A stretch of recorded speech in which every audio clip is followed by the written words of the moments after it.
How's everybody doing tonight? Good to see you. So me and Ghost got some stuff we're going to talk about tonight. I hope you guys enjoy the ride. This is going to be very fast paced because what I just saw was I can't even comprehend what I just saw. Ghost just saw a little bit of it too. And so as far as homesteading, preparedness, prepping, any of those other things that you guys want to talk about tonight, it's going to be interesting. But this, I mean, for the prepping community and for the survival community, what we just saw, and I'm not going to put it out as far as this, but I'm just going to tell you there is some ignorance going on here. That's just doing it nicely. How's it going tonight, Ghost? Good to see you. You too, brother. You too. I'm still shaking my head. So am I. It's just like, you got to be kidding me. How can you? Wasn't on that. I'm glad I wasn't on that panel. All right, guys. So we're going to go through Susan House. Evan, good to see you. Emily, good to see you. Muzzle Flash is in the house. Grant is running late. Good to see you. Southern Florida. Hope good to see you. Shauna's jumping in. So we're going to be sitting here. I'm glad everybody's here. This is going to be very interesting because it's so far-fetched, I don't even know where to start. I'm gonna take this. And Fox, good to see you. I don't know even how to hit this one. What do you think? I want to hit it right in the mouth. All right, guys. So this is the thing, is another perfect example that there is everything on YouTube is true and believe it. What we're talking about is we witnessed a person that was, and Fox is in here. He's going to crack up laughing when he hears this. He is talking about light bags and running with 23 pounds. Was it 23 pounds in his back he was talking about? Yeah, for 4 days. For 4 days. I like to bring him down to my area and see how he does for 4 days and 23 pounds in his back. I don't think that'll last very long. 1 day, 23 pounds 1 day. That's the water you're going to need for 1 day. It's just water. Unbelievable. I hope the rest of the clan, I sent Ghost, and I seen Emily was in here already. I sent Ghost, and I hope Emily, see if you can get a hold of Jess, because she's going to love this one. By the way, brother, tomorrow night I will be on your canning if you're doing it. Yeah.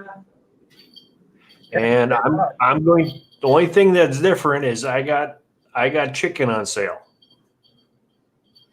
so I got to can up about 16 pounds of chicken. Nice. So I'm going to be doing a parboil, and then we're going to put them in jars. And I'm actually going to do a chipotle based because I want to do with like fajitas and stuff like that down the road. So I'm going to put some chipotle peppers in there, and I'm going to throw them in a canner, and we're going to blast that out. Oh, sweet. There's Jess. I'm here, brother. All right. Okay. Jess, the link is in Messenger if you want to pop up. Milkmaid, good to see you.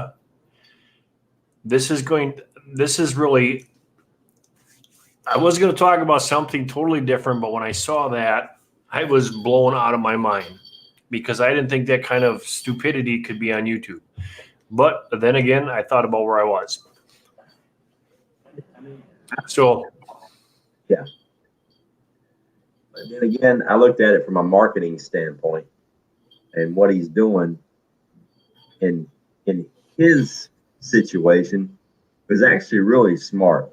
Because think about how many views his stuff's going to get because of this.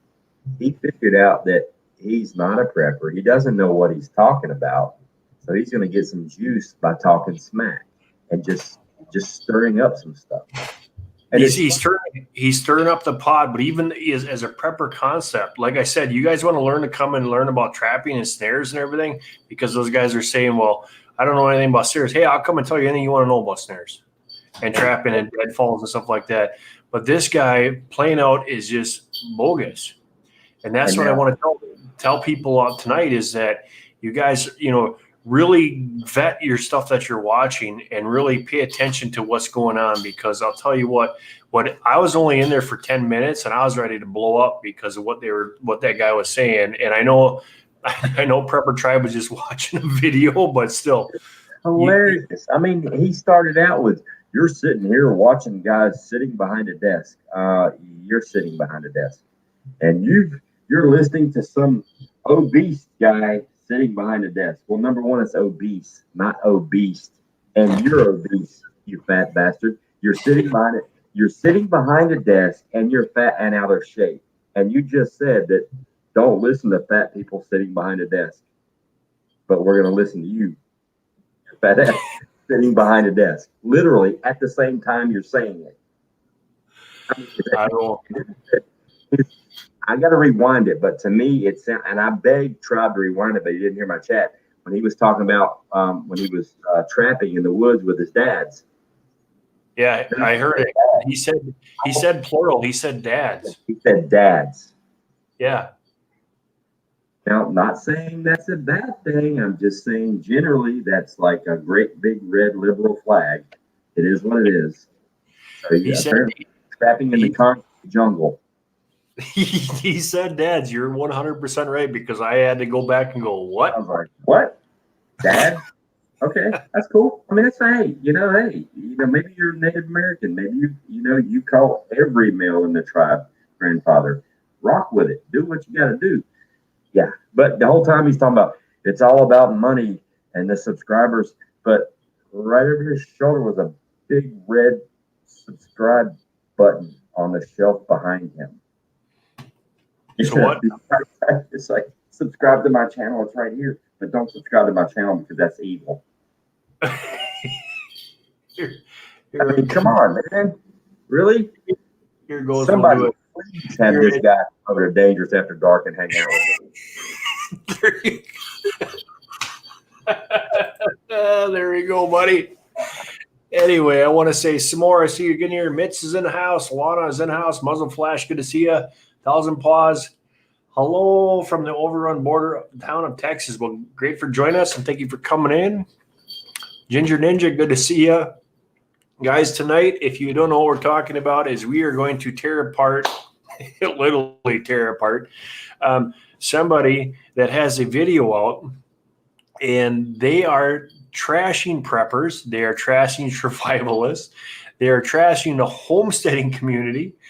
This guy went from one spectrum to another, and that was only 10 minutes of the conversation that I heard before I said, Ghost, we got to do something about this. From his $100,000 bunker. For real. What he said, his $100,000 bunker. Can someone tell me what's happening? Sure, Jess. Go watch Tribe's live stream on Fast Forward. Yeah, go watch it. You'll see it. Oh, my God. This guy is something else. I was going to talk tonight as we did the old dollar store run, and we did pretty good on some of the things. I did see prices in the other side of things go drastically up. But then I started seeing that. I'm like, whew. You guys are talking about my stalker? I don't know if he's your stalker, Jess. If he is, just let me know. I'll take care of that problem in a hurry. Like, I legitimately thought that the price increase was going to go slow. Like, every week, ground beef would go up 10 or 15 cents, and it would be paced out over 6, 8 months to a year.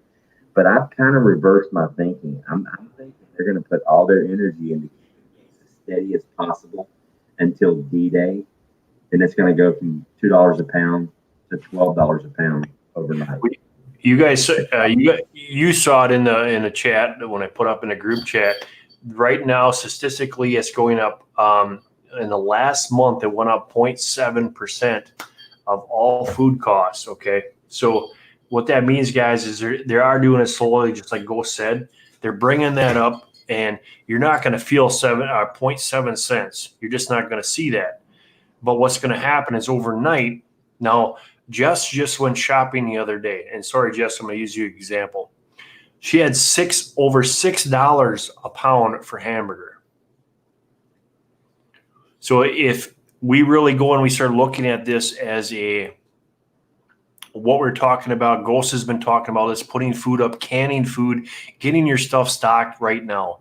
I was listening to another channel the other day, and they were talking about, I don't want to pay the prices that are going to be coming. So there's a lot more people that are waking up. There's a lot more people that are doing the canning of foods. And I really liked how they talked about this, because they had like chicken fajita style meat, and they had another one for casseroles. And she was listing the different types of chicken that she had already prepared and set up for these meals, which is a great idea. If I think about it now, I'm like, man, why didn't I think about that 5 years ago? I could have this meat for this and all the way through the thing. So that's like tomorrow night, you're going to catch me with Ghost here.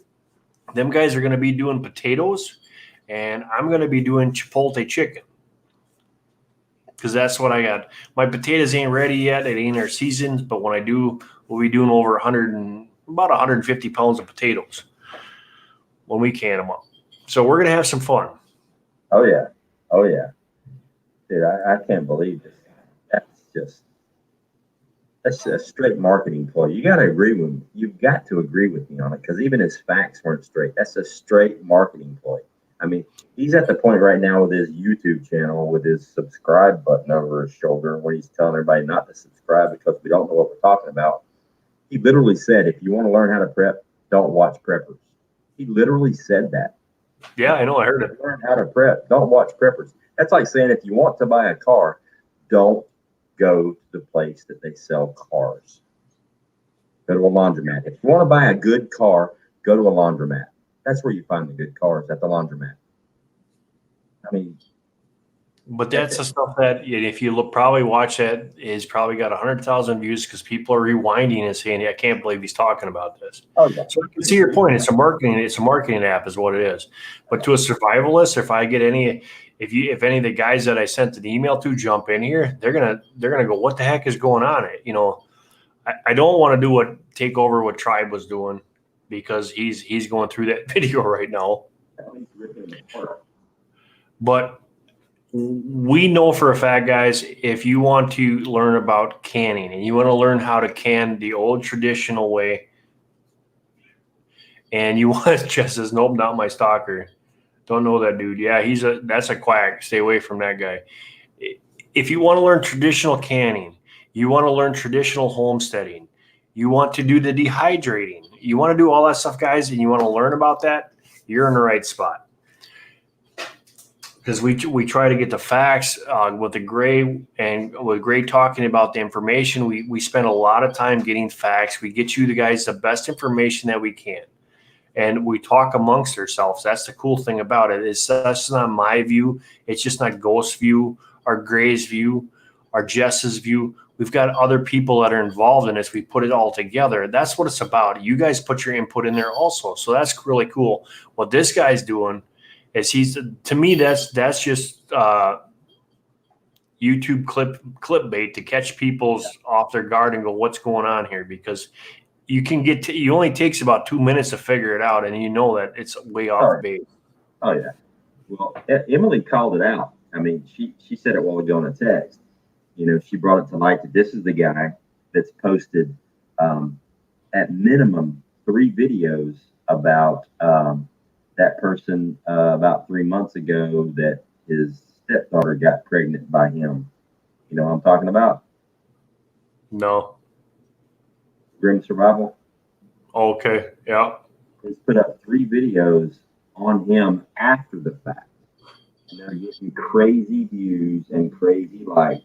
He's post-judging something that already happened, and he's getting a bunch of views and a bunch of likes, and he's like, oh, wait a minute, so I can just pick something out, jump on the bandwagon, and beat a dead horse, and I'm going to get views. And he's doing the same. Now he's like, oh, but now if I attack the prepping community, because there's so many of them, everybody's going to watch what I say.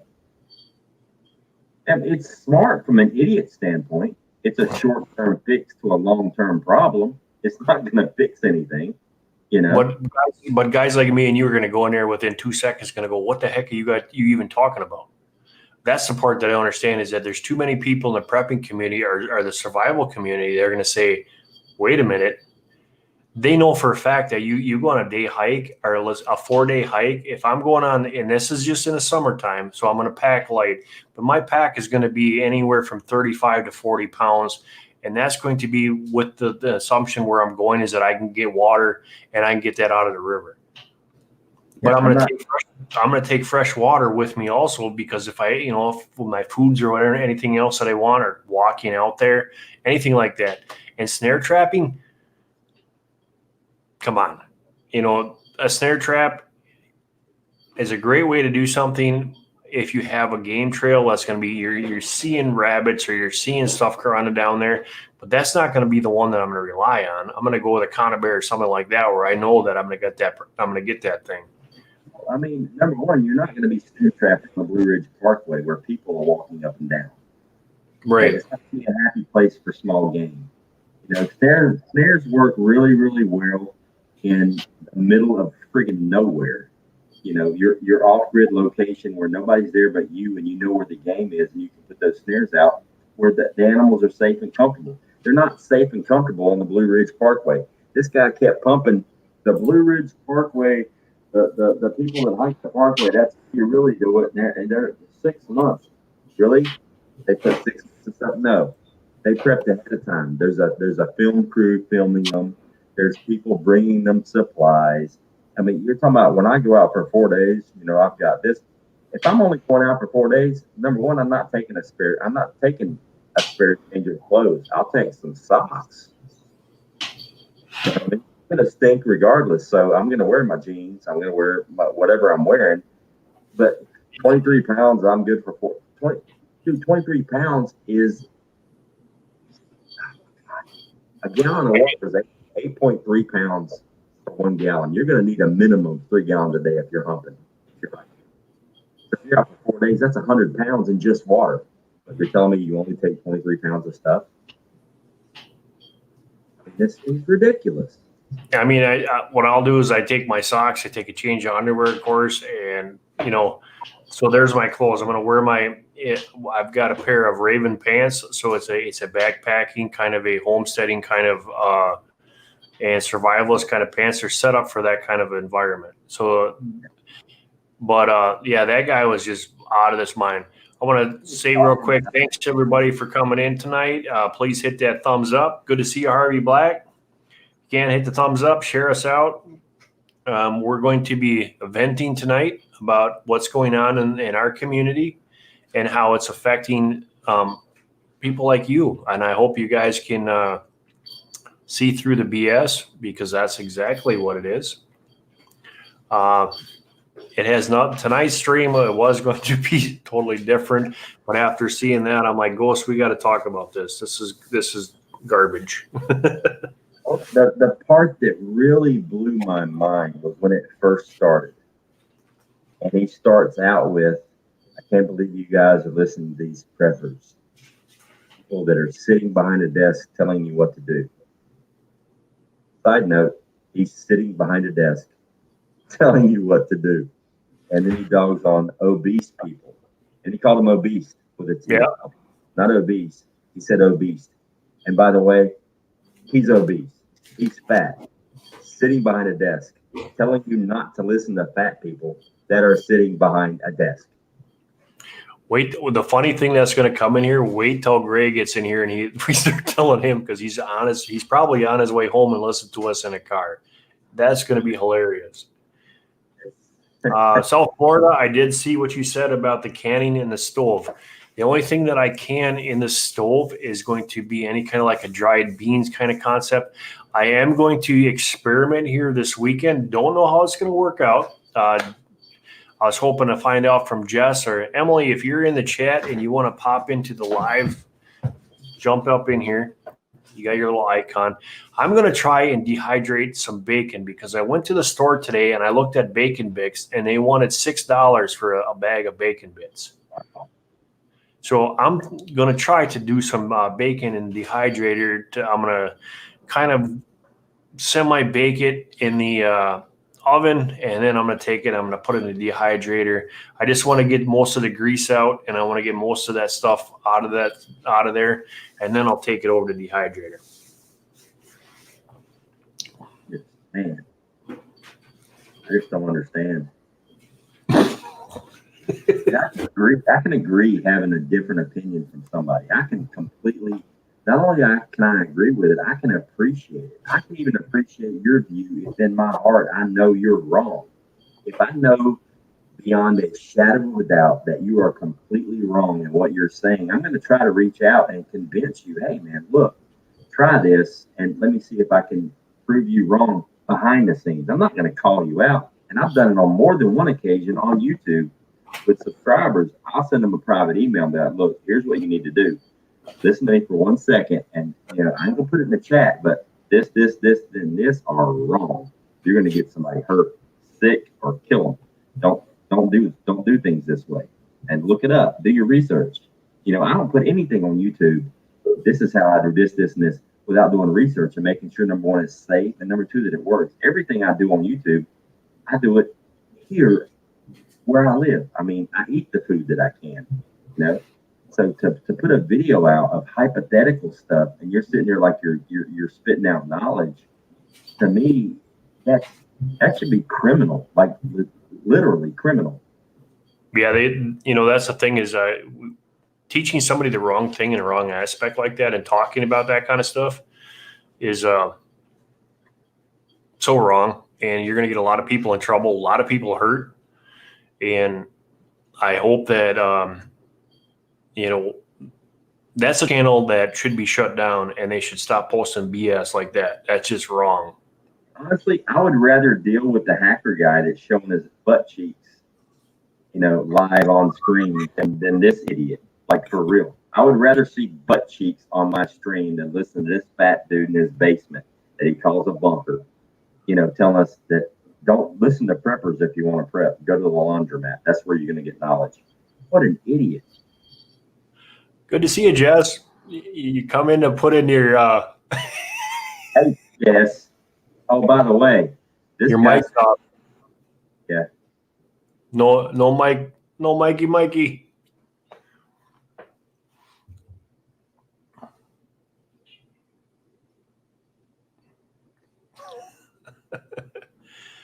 You can tell when she's got something on her mind too, because she's raring to go. Yeah, plus she's got her hair up. No, it's going. Ooh. She'll be back. Oh yeah. Yeah, that was just.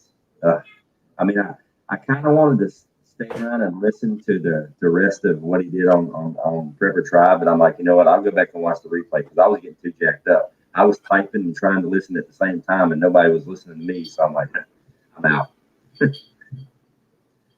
Guys, who's belated birthday? The guy next to me over there. Yeah, yesterday. Yeah, birthday was yesterday. What? The Canimals gave me a great surprise party. Jess pulled it over on me. She pulled me really good. Very little. I can hear a little squeak.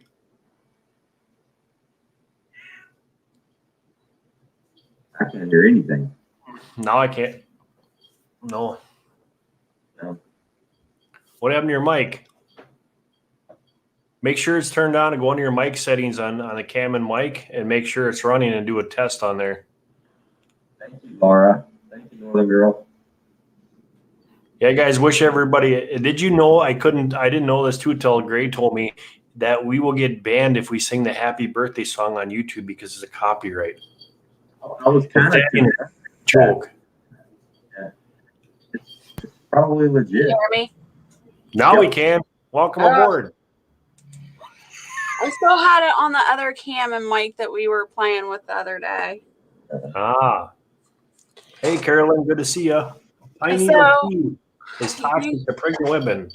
You pulled me out of my hole and made me get up here, Mark. Yep.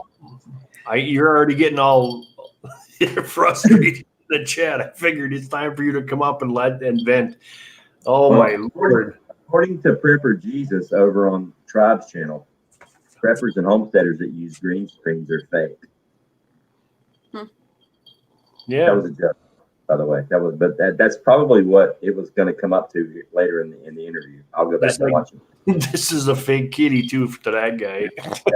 Preppers and cats aren't really preppers. Preppers only have dogs or ferrets. Well, dang, I'm completely out of that category then. Yeah.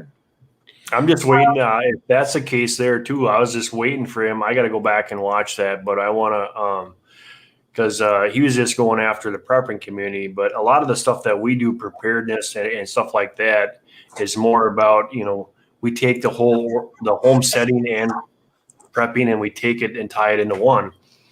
But this guy here, I mean, he was going around and telling them, well, like Go said, if you don't listen to a prepper, if you want to become a prepper, go watch a survivalist. That's totally two different frame sets. They're talking about that's different. I've been there. I've done that.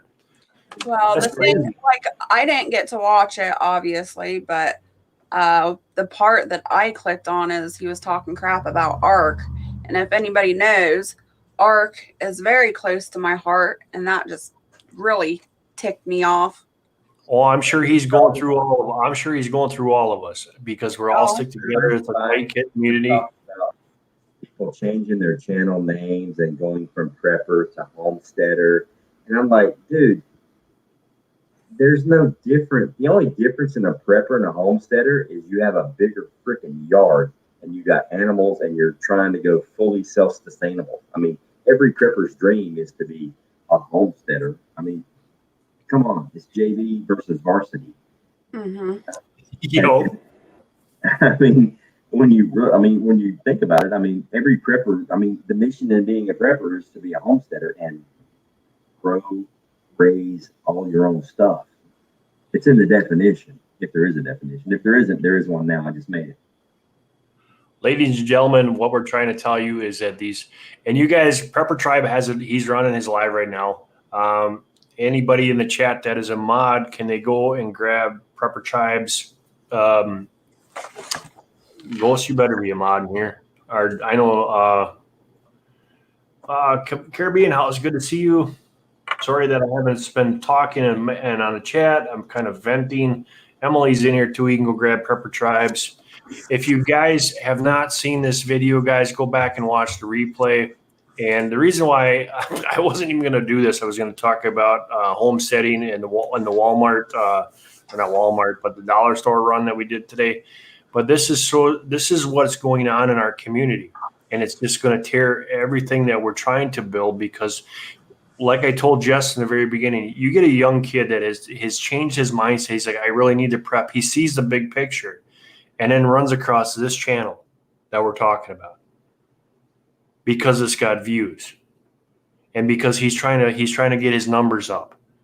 This is what our children are going to see. This is why I'm doing this live stream tonight. This is why I changed it just like that, is because there's too many people out there that are barking up the wrong tree and they're blowing smoke up your guys' butt, however you want to say it. Ghost probably could say it in a better tone than what I can.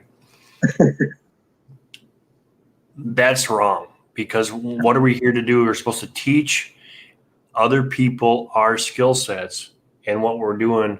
That's what I started my live stream and my channel about. I know that's what Keto did, and I know that's what Ghost did.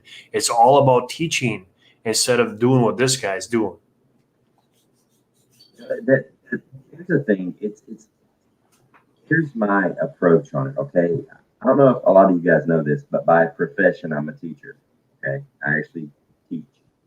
And one of the moments or the key things in my thing is I can go into a classroom and I can recite stuff from a textbook. I can recite stuff from a teaching calendar of the points that you need to learn, the numbers you need to memorize. This is how this works. This is how that works. But did you learn anything? There's a difference in teaching somebody and somebody learning. And if you've ever watched any of my videos, any of my instructional stuff on canning or anything else, I never tell anybody this is the way you have to do it. I say this is how I do it. And I've been doing it for X amount of years. I've been eating them food for X amount of years. I'm still alive and kicking. I'm healthy as a horse. You know, it's not, this is the only way you can do it. This is how I do it. You know what I mean? So to go on there and say, you're wrong, these people are wrong, preppers are stupid, they don't know anything. They're sitting behind a desk and they're all fat, just like me, but you're going to listen to me. Yeah, come on, man. What? Just please Go start a shotgun or count mufflers. I mean, whatever. It's ridiculous. Yeah, it's funny.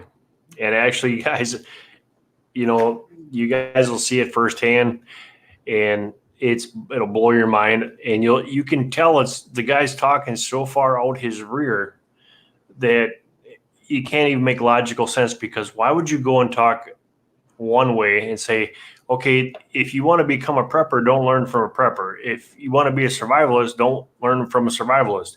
If you want to be a homesteader, don't learn from a homesteader.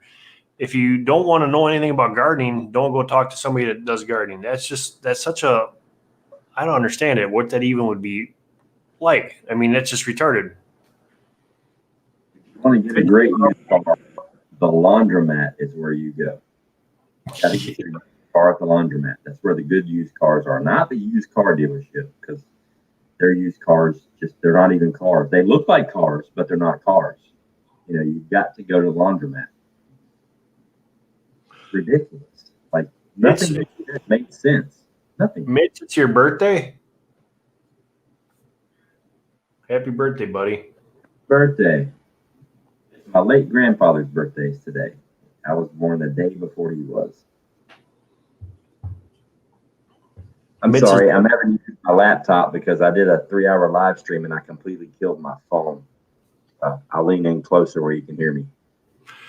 Mitch has been a long time subscriber to my channel, so happy birthday, buddy. Happy birthday. I love playing with oxymoron. Yeah, Milkman. I mean, if you go watch that video, and you can jump up here too, Milkmaid, if you got good internet. That was an oxymoron right there. Yeah. Because she just said I like playing with oxymoron. So I said, well, you can come up here if you got good internet. Oh, that was really good. That was awesome wordplay. Yeah, that was like a unique experience. That was something else. I'm gonna have to go subscribe to this guy's channel just so I can troll him. I'm gonna invite him to go on a 4-day hike with me. I'd invite him up on a panel and just bring all us in there and say, let's start talking, buddy. He wouldn't do it. I thought it was crazy that he was in the chat. He was in the chat? Yeah, he popped up in the chat. Yeah, he was in the chat, bouncing back and forth off the tribe and everybody. When you sent me the message to come by, he was in the chat. Wow. But I was trying to respond to him, but he had these weird symbols in front and behind his name, so I couldn't hit @ and reply to him directly. It wouldn't register, so I don't know if it's some kind of. When that happens, Ghost, just put @ and then highlight the name. Okay. Copy and paste. Yeah, so he was in the chat. He was bobbing and weaving, but he wasn't backing down. He was actually instigating, to be honest with you. He was going yard, man. He's getting max mileage out of this. He's not stupid. Yeah, he's smart. He's getting the views. Everybody that was watching that live stream, other than me right now, and probably us three, has already went to his channel and probably watched some of his stuff. Probably, yep. So he's getting views. He's getting likes and dislikes. He's getting views. But the thing is, like, he's accomplishing his mission. Not only is he getting views, but he's stirring the pot. Right. Like literally stirring the pot. And he can ride this thing for weeks. Yep. I guess you can't fix stupid, but think about it. He could pick one prepper a week and do a negative video review on everything on my channel. And then next week do it on everything on your channel and get serious mileage. Like, if you think about it. Emily L says in the chat, Ghost was going to go pitbull on him. Yeah, I was waiting. I put it in the chat. I'm like, dude, meet me on Dangerous Freedom after dark. As soon as we're done here, come on. Oh my God. Yeah, I'd love to go toe with this jack. Like, really? Don't listen to fat people sitting behind a desk. Dude, you're fat. Literally sitting behind a desk when you said that. Like, literally. Don't listen to fat people sitting behind a desk. you're fat and you're behind a desk. He didn't use the word fat. He used obese. I'm not sure what obese is. I know what obese is, but obese with a T, yeah, I don't know that. He's a And beast. maybe that's something that he learned when he was out setting. Maybe that's something that he learned when he was out setting traps in the woods with his dad's plural. Hey, he's obese, so that means he's a beast. He must be bigger than us, and he's just, a beast. See, that's what it is. It's a beast. And here's the thing: I'm 240 pounds. Okay, technically, I guess I'd be obese. I'm just a big dude, or fat to other people. But you know what? I can still move. I get stuff done. I'm just a big dude. So that must mean I just justifies I'm fat because I'm 280. Well, like I said in the chat, just because somebody's skinny doesn't make them healthy. Absolutely not. If you can carry your weight, carry it. I'm just a big dude, man. Mm-hmm. Wow. And I eat one meal a day. Unless I'm really burning some calories outside. Then I'll make sure I get breakfast, maybe a light lunch, usually a salad, and then a meal at dinner time. But yeah, 1 meal a day, unless I'm really burning calories. Milkmaid, you don't have to poke the bear. You just got to nudge him a little bit, and he'll take on from there. Milkmaid does it on purpose. She does it on purpose. Don't let her lie to you. She sits back and waits for the perfect time to be like, oh. Just like Jess, I knew she'd come up here, even though she said, I'm not going to come up tonight. I knew she would. She was freaking poking me. You just got to give her enough oomph behind there, and she'll come up here. So, Mark, you didn't hear. I talked to Moonface today, but you didn't hear. So, I got my MRI results back. So, this is why I'm kind of in the dumps today. But I got my MRI results back. So, now I have a total of 2 more herniated discs. So, 4 now. nice. So, I was trying to stay incognito, but you wouldn't let me. Oh, 2 more and you can catch up with me. Well, actually, no. Actually, we're even because my first 2 I had, they put the plate and the screws in. So now I only have 4, but I don't want any more surgery. So yeah, I love ice packs. All right, guys. I'm not supposed to do this because this is a bad thing, but I'll do this anyway. Because Jeff is. Oh my God. The whole time he's talking about using YouTube to make money, right over his shoulder on his shelf is a big red subscribe button. Not green screen. It's like a pillow or a plaque on the shelf right behind it. Yep. So we're going to give this guy his official dunce dance, guys. So I'm going to turn this one up here. Everybody will.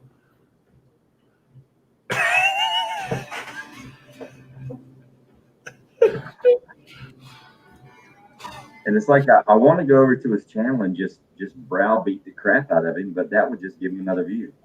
Yeah. Never enough time. Good to see you. Thanks for coming in.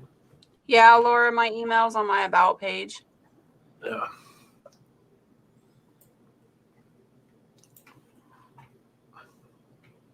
So yeah, they're discussing either I can start getting cortisone injections, which of course I'm not going to do, or I can go get a fusion done.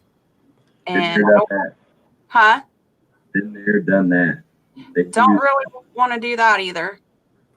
Northwoods Petrie, thanks for joining the members. Thank you so much.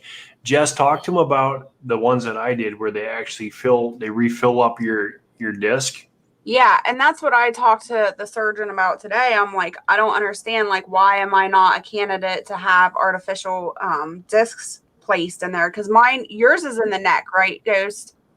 Yeah. Okay, mine is in my lower back. Mark's was in his lower back as well. So I asked. I got 4 in my neck, 2 in my lower back. Okay. So I asked why I wasn't a candidate to have artificial discs inserted in there. And they said it's all in an insurance game.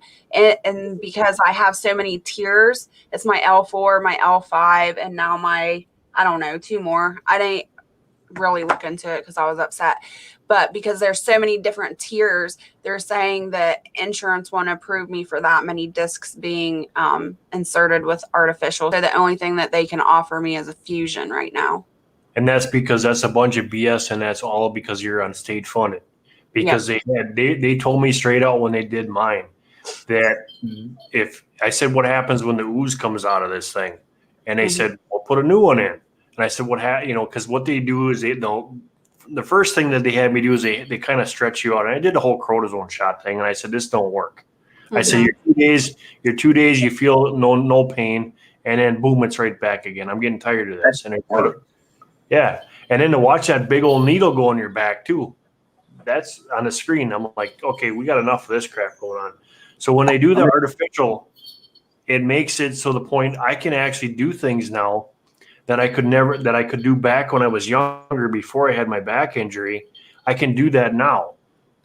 And I would still push, and I would say, listen, that's what I want. And I would push it until you get your way, because if you get diffusion done, Jess, you're not going to be able to do nothing. I know. And that's why I'm refusing it. But then, of course, I'm getting crap from all my medical team, like, why are you refusing treatment? Why are you doing this? And they're just jerks. I had 6. I want to correct that. I had 5. My first C5 and C6, I had the fusion done 20 years ago. And it worked really, really well. I mean, but the problem is when you fuse 2 discs together, that stress that was on that one disc, now it's spread out to the next 2 joints above and below. And so they tell you flat out that they're going to go bad. So now the discs above and below are bad. And then I've got the 2 on my lower back. So I got 5 total. But instead of doing another fusion and all this stuff, doing ice packs, man. I have probably 15 ice packs in the freezer right now. With my shoulder, before I have my shoulder replacement done, I do the ice packs. I freeze it until I can't feel it. I do ice until it hurts, and then it goes numb. Once it goes numb, take the ice off. And it does wonders. Plus, I have the hardest mattress you can possibly get. And usually at least 2 or 3 times a week, I'll lay down on the floor, like a hard wooden floor or hard concrete floor, and just lay down and stretch my back out. Have a home traction device, machine that I lay down on. I put my head in and strap it up, and I can pump it up. And I basically put my head away from my body and traction. It eases the tension, and it lets the disc slide back in. And if you don't have one, you can make one. You can just take a rope, put it over your door with a sandbag or something, and put it underneath your chin to pull it to stretch your neck out, or hang from a bar or something, or get one of those inverters to where you. I got the inversion table. Yeah. Yeah, things work great. I did the chiropractor thing. The chiropractor thing, it really actually, I was scared of it. It worked, but it's so super short term. Like, if you're gonna do the chiropractor route, you gotta do it like literally 3 or 5 times a week for like 6 months to train your muscles to react to the way they pop your joints, because they'll pop them and it's like feels great, and your muscles pull everything right back. Yeah. I do the hard ass floor, the home traction, and the ice. It helps so much. Well, that's what I was doing. I've been doing physical therapy 3 times a week, and then chiropractic care for 2 times a week. But now that there's new discs that are blown, the chiropractor won't touch me. Yeah. Well, I mean, they can. I do the same thing both times. That's what I said, Jeff. I said traction. Yeah. I lay on the floor too, on a hardwood floor, or I'll lay out in the living room with my son, at nighttime, and I'll just, because I get on the floor, I'm not getting back up. Well, that's how it was the first couple times for me too. It was really hard, and you know how little Moon is, and having her to try to grab a hold of me to help me up. And there's still days where, like, if the humidity is heavy or there's big storms coming through, where I'll get aches and pains. I'm like, I know better than to do anything. I just have to say, okay, this is all I'm going to do, especially going to work, because I don't need to put myself out of work for 6 months again. Yeah. I love the floor, man. There's one exercise they taught me years ago. You lay flat on your back, you take one leg and you bend your knee and you cross it over the other knee. Basically, everything from your hip down goes to the left, and from your hips up goes to the right. And you hold that position. Mm-hmm. And see the other direction. Oh, I love it.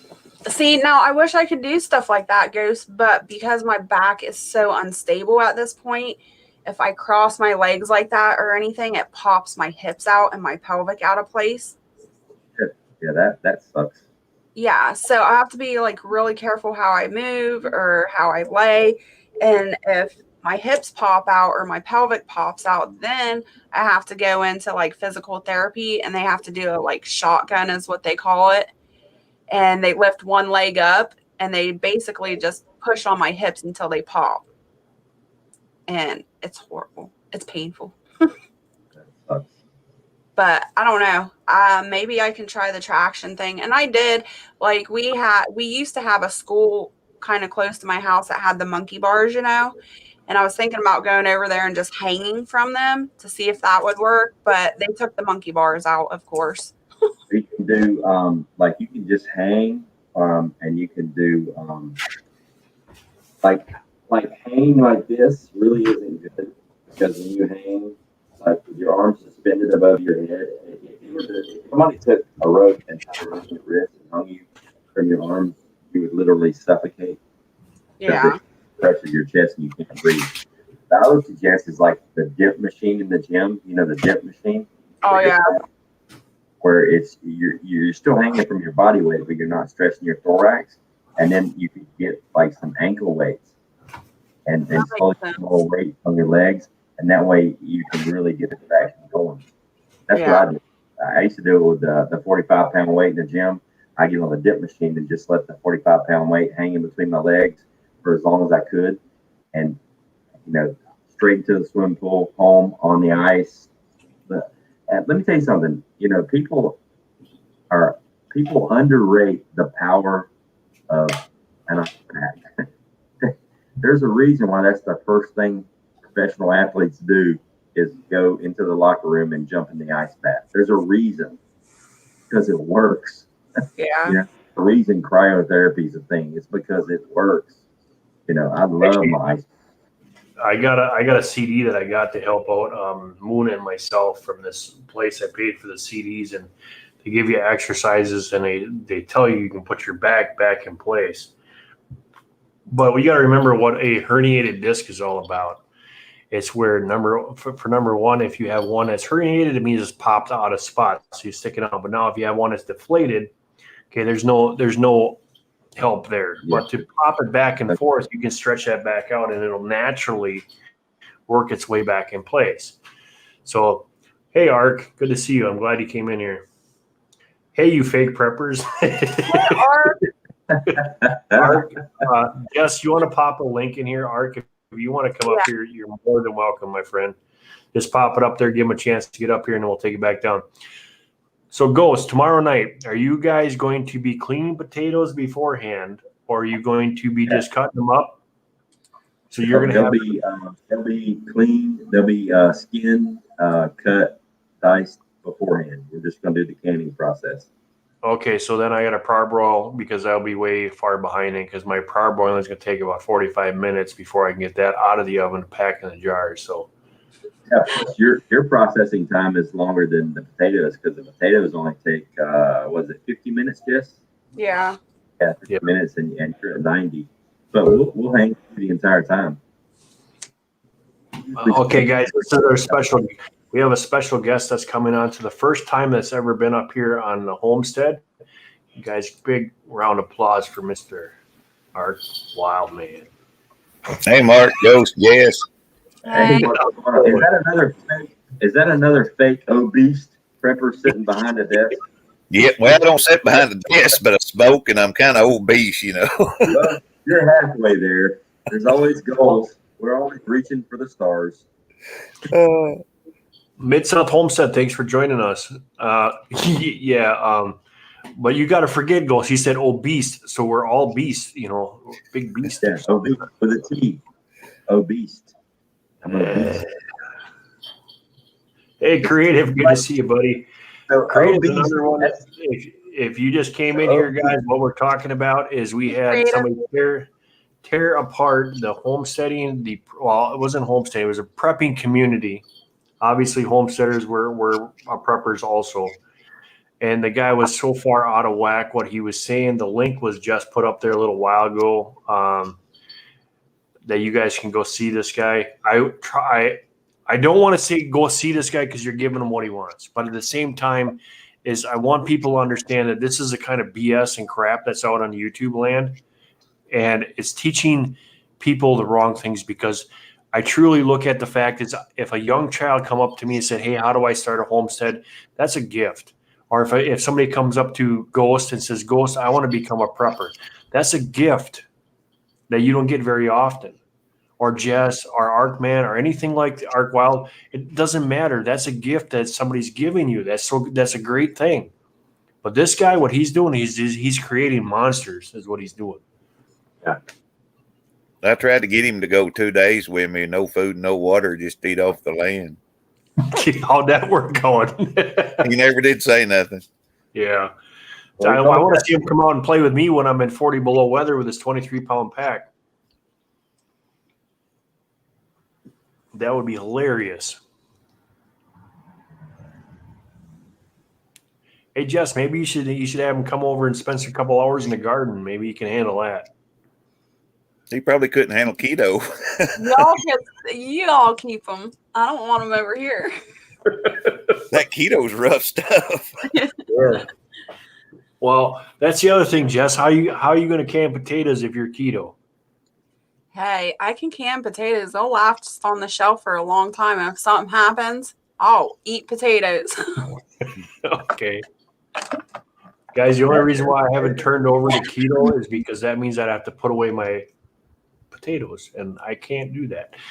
So what is your thoughts, Ghost, of dehydrating bacon? Like I said, the fact that I saw it for over $6 for a bag of bacon bits, real bacon bits, I figured I could make it myself. I know there's some complications as far as my grandparents used to have bacon grease on a stove that was there nonstop. I mean, if the potatoes, eggs, whatever, they take some of the bacon grease out, flip it on a pan, and we're ready to go. Mine too. But at this point now, I'm not going to pay $6 for a little bag of bacon bits when I can go buy 2 pounds of bacon for that much, and I can make it myself. So I'm hoping that this works. I don't know if it's going to turn out the way I want it to, but we'll find out. You know, Is it more lean or? I want to can bacon. I want to can some bacon.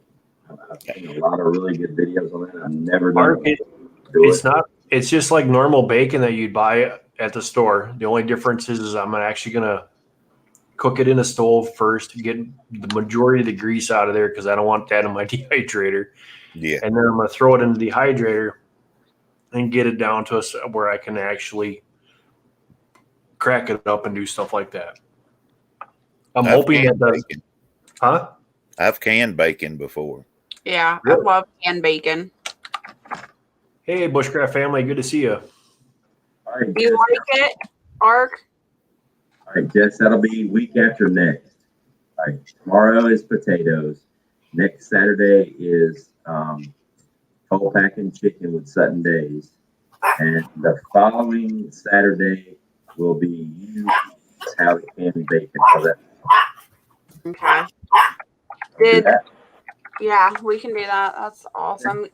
I wanted to ask Ark though, what his thought was on the texture and flavor of the canned bacon. What are you doing next weekend when you're canning? Because next weekend I'm doing pulled pork. I've got like 3 cases of pulled pork.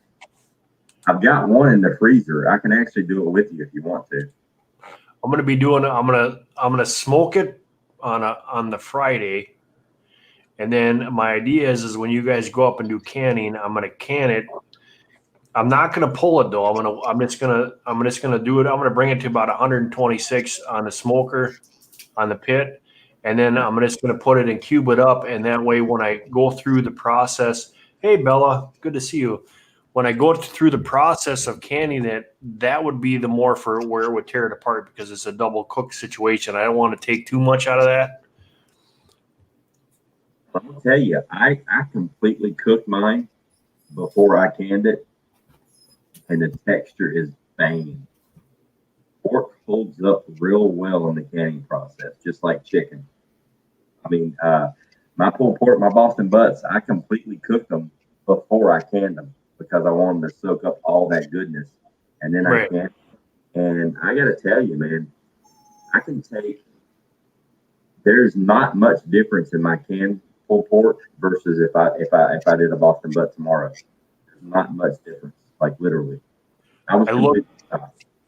I looked today, and our superstore Walmart Yeah. now has the Prepper canned hamburger, has canned beef, and it has canned pulled pork. So, what does that tell you guys? That people are jumping on the bandwagon. Tiger, good to see you. Hello, Tiger Tiger. and Laura. Zonnie's in the house. Here. Jess, the texture is it's a little bit softer, but once you cook it, it crisps back up pretty good. But here's the thing, I do my. Oh, I'm sorry. That's Sorry. okay. You're talking about. I just wanted to know your opinion because I really like it and I don't mind it at all. But my husband, he doesn't like it. But See, I'm the kind of guy that if bacon to me, some people like it crispy. I don't. I like mine kind, because if it's rubbery, especially when I most of the time when I do my bacon, and Ark cooks out on an open fire a lot. If you guys watch his channel, you see that. I've done that. There's the other thing too, Ghost, that I want to do is I'm going to actually start a fire and have do a live if I can figure out how to get my Wi-Fi that far if I'm going to have to run off my phone. But I want to do a meal on an open fire to show people that the setup process, how much longer it takes. Yeah. And the difference in the cooking, the way you regulate is by moving coals around. You got to take the fire out of the situation because it doesn't regulate as well. So I do want to get to that point. I've been talking with Gray, and there's a couple other things that we've been looking at doing. Just Jess, because you hear what you said, right? What? I was telling Jess, you hear what you just said, right? Because her and I were talking a week and a half ago that I'm gonna run my DSL cable out in the yard. I'm gonna start a fire and I'm gonna can over an open fire just to show you can do it. Yeah. I've never done it before, but I'm gonna figure it out. Because you got to regulate the cold just like you're smoking a ham or smoking a hog or something like that. But it can be done. Yep, it's a lot more. It's a skill set to have. It's a very important skill set because if the day comes when the power and the switch is taken and we're gone, you guys got to learn how to do this. And let me tell you, cooking on an open fire is totally different than cooking on your stove. Oh yeah, It's a learning curve. Trust me, because I've been there. And cooking pizza, I mean, you can do some amazing things. You can make homemade pizza, cook pizza on open fire. The basic things that we started out when I was back in the day was I was hard boiling eggs. And the first egg that I threw in there, I was told just move the ashes out of the way and then put your egg in there and then cover it back up with coals and wait 10, 15 minutes. Well, the first one I did was a runny egg. The second one that I did was so cooked that you could probably throw that as a Frisbee or a bounce ball. I mean, it was terrible.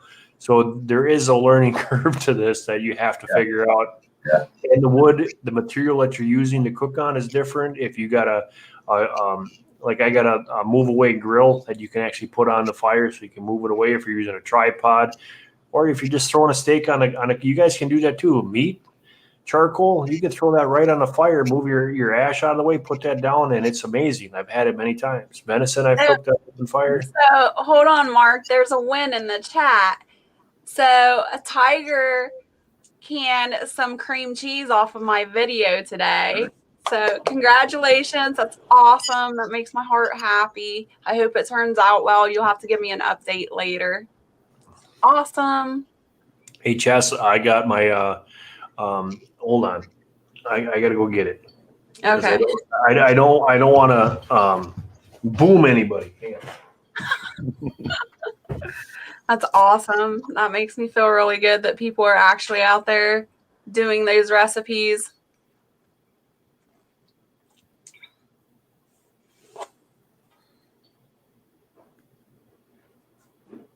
I cooked a chicken once in clay in underground. That was pretty cool. Oh, really? That's interesting. You should do a video on that. I did, but oh, did you? Yeah. How long did that take? it took a long time. But unfortunately, I didn't. I just showed, cooking it but I didn't have the ability to, show it when it was done. Yeah. That would be an awesome video to see from start to finish, though.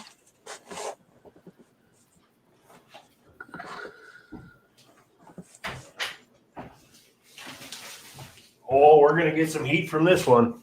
I'll wait for Ghost to come back because he's going to crack up laughing. I'm here. So, guys, this is small peppers. This is cream cheese. This is Jess's idea. This is her snack, not other people's, but it is delicious and it's very good. And this is the only keto thing that I do. You're only missing one thing. No, I'm not.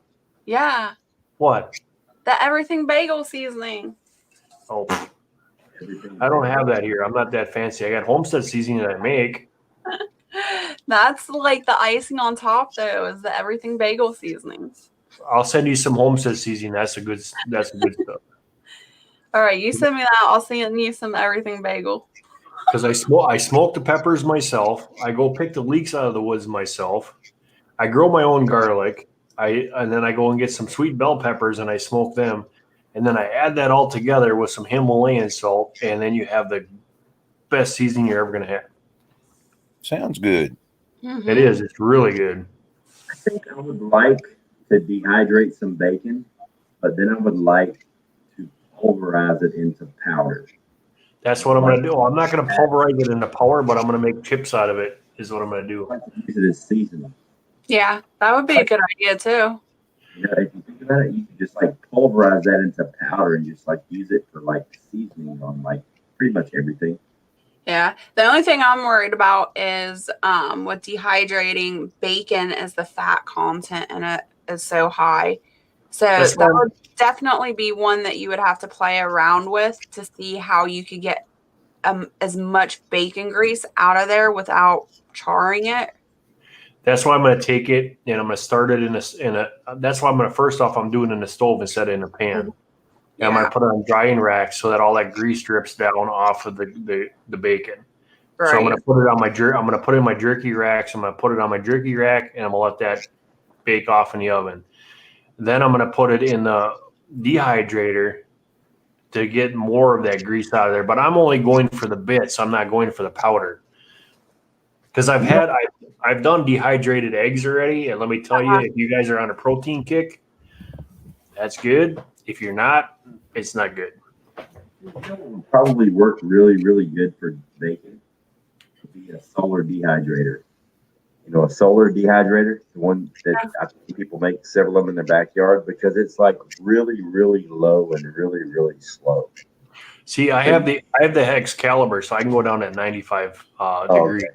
So I've got slower you went, the better it would be. You know what I mean? Yeah. That's what I'm thinking is I'm going to put it at the herb setting. I'm going to try it out, and we'll see what it does. Yeah, that'd probably go pretty good. Hey, Joe, how's it going? Good to see you. Rainbow salmon. 1 strip of bacon, 1 lemon pepper, cook it in the mud. There you go, buddy. Grace Martin, good to see you. I don't know if I caught you. Bushcraft Family says smoke the bacon. It gets a lot of the fat out of it. I can do that too. I think everybody got my hint with the peppers, so I'm going to go put this in the refrigerator.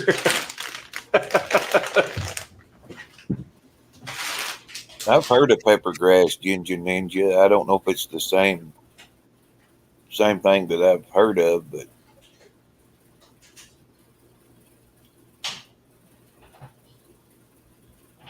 that's one thing. A lot of things have the same common name. yeah.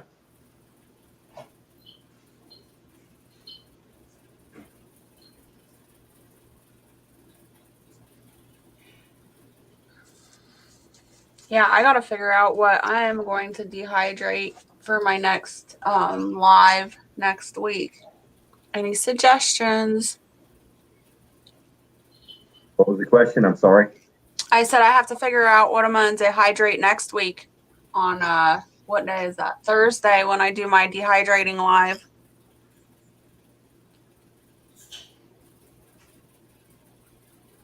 I don't know.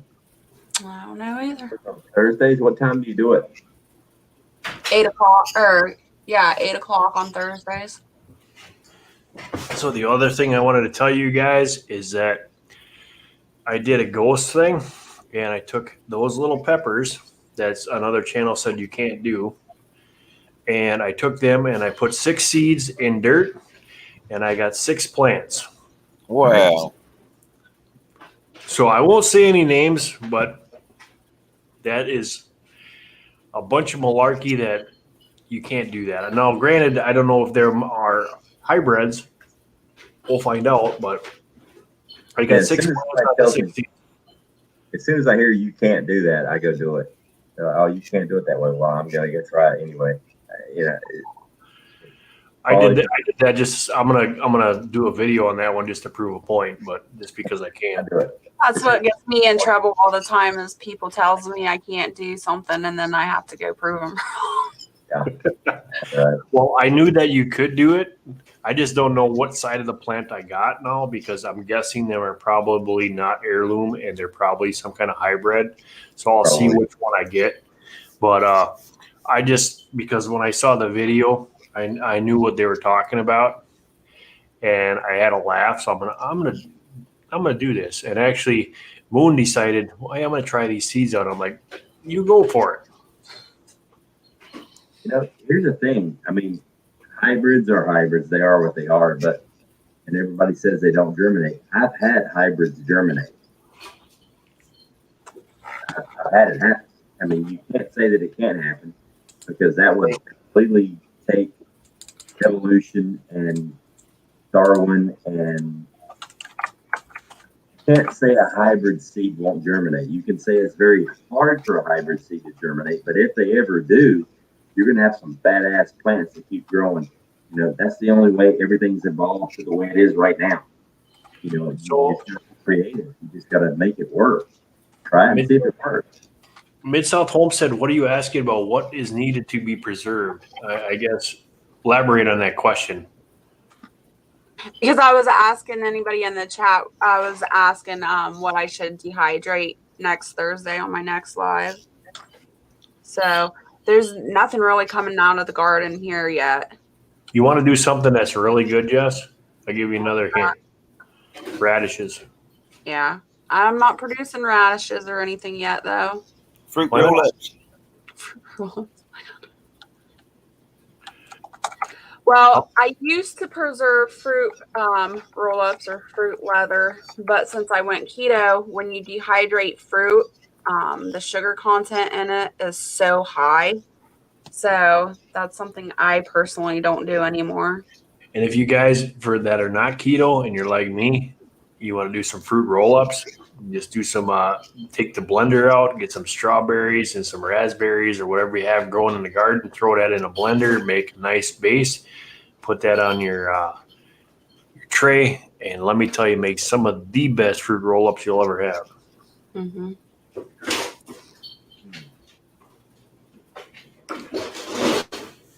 Oh, fellas and lady, I think I'm going to get off here and eat me some supper. I am starving. What we having, Ghost? And Buddy's staring at me. He's like, I got to go pee. I think I'm going to make me a hamburger or something quick and easy. Well, take care, my friend, and I hope you had a good birthday and happy belated birthday because I was at work yesterday when you guys did that, so I couldn't say happy birthday. Thank you very much. Thanks to Jess and the rest of the cannibals. They surprised me really good. It was awesome. You're welcome. And I'll see you tomorrow. I'll be canning chicken. All right. I'll see you there.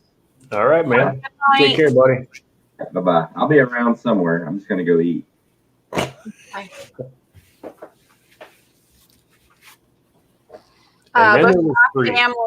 Bushcraft family is here in Ohio with me, and he says he just got his first peppers out of the garden. I'm jealous now. I got baby tomatoes. They're green. They're probably only about this big, but I've got some that I just kept in pots, and I kept them in the greenhouse. And we're having a very strange weather because it's hot and it's humid and it's been raining every day, which is just rare for us. So my pepper plants are loving it. And if you guys if you don't know this, if you're growing hot peppers, when your season is hot like this, peppers do really well. But to get that heat that you're looking for, you want it hot and dry, not hot and humid. So it's going to be interesting to see what this does. And there goes Jess. She must have had to pee. So what do you know, Ark? I'm waiting on the bunch to get back. She took them frog gigging tonight. I stayed home. Most people don't even know what frog gigging is, but I happen to do. So do you guys do a beer batter and fry them up, or how do you guys do it when you get done with it? Just usually soak them in salt water, kind of like I do the fish, but I'll roll them in flour. Yeah. We did that. We used to do we do the same thing with our bullheads when we catch them up here, and that's one of the best ways to eat bullhead. And I learned that from being down south with catfish. And I tried that when we came back up here, and I'm like, oh, this is really good. A lot of people don't like them. I like them. Well, bullheads, that's the best white fluffy fish meat that you're ever going to catch right there. Just you got to get the mud taste out of them. That you can do that with milk and a little bit of onion and soak them for a little while, and you get rid of that muddy taste, and you're good to go. Well, Laura says I've been frog gigging.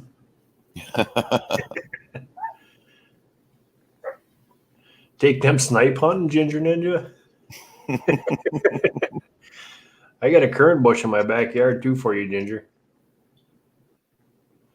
I picked a few huckleberries today up in the mountains while I let my son and his friends swim in the creeks. I'm looking. I've been watching my gooseberries because they're just about there. So, I like gooseberries, but they just don't grow too good here. Yeah, it seems like some of the plants are doing really well, and then some of them. No, you got your. Oh, you're just a menace. But they're really good in one area of the property. In other areas, they seem to be a little skittish. So we're going to see what they sometimes they like all sun. Some of the plants like all sun. Like I have a couple of the top hat blueberries. They seem to like the shade better than the direct sun. But the tag says put them in direct sun. Figure that out. Yeah. Are they acid loving, kind of like blueberries too? Yep.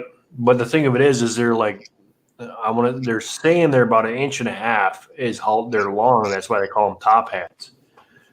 So they're like twice the size of a regular blueberry, which is really cool because, again, the idea that when we did the homestead is I wanted to get the most bang for your buck. So everything I put in here, I wanted to get the best of what I could. So I thought that was a really cool idea. Ooh, look at that one. Bush family says frog gigging with seasoned flour and bacon grease. Bacon grease is good with anything. Yeah, it is.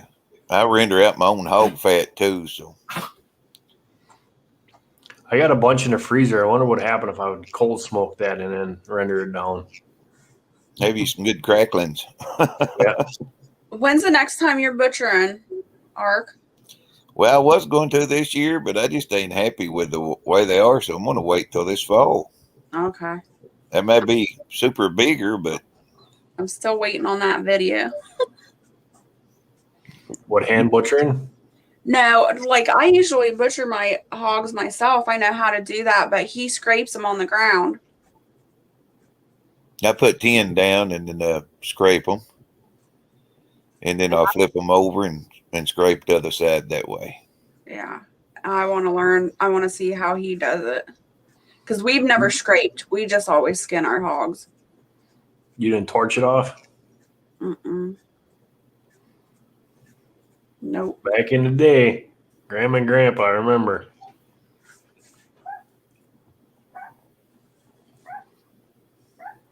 Oh, yeah.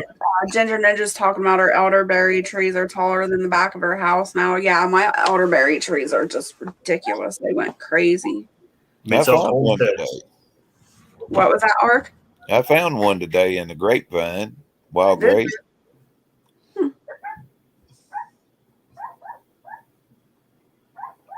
Has anybody had crackling cornbread? Mm-hmm.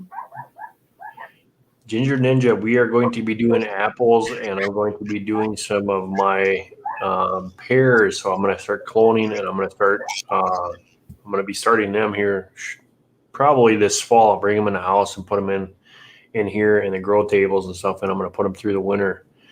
But I actually want to repeat some of the trees that I lost, and then start to grow my own. Because if you go to the nursery, them apple trees are anywhere from $100 and up now. So if I can do it myself, I'll absolutely do it. I would like to learn. Sorry. He says, I'd love to learn how to butcher a sheep.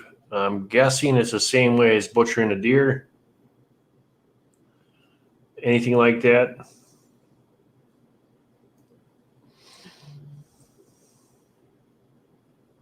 Yeah, Laura, I have pears. I don't have grapes. I got apples, and I have plums. I've got some plum trees. I got apple trees. I have 2 quince trees, some pear trees, and cherry trees. Ooh, that reminds me. I need to go check my cherries. I haven't checked them in a few days.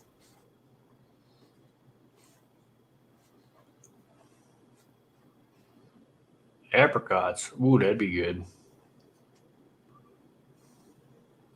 I know what I saw for today when I went to the store, and I saw how much pecans were. So I think we should start planting pecans. Holy moly. I planted a pecan tree about 2 years ago. It's growing. It's doing good. I probably won't see anything off of it in a long time, but it's doing good.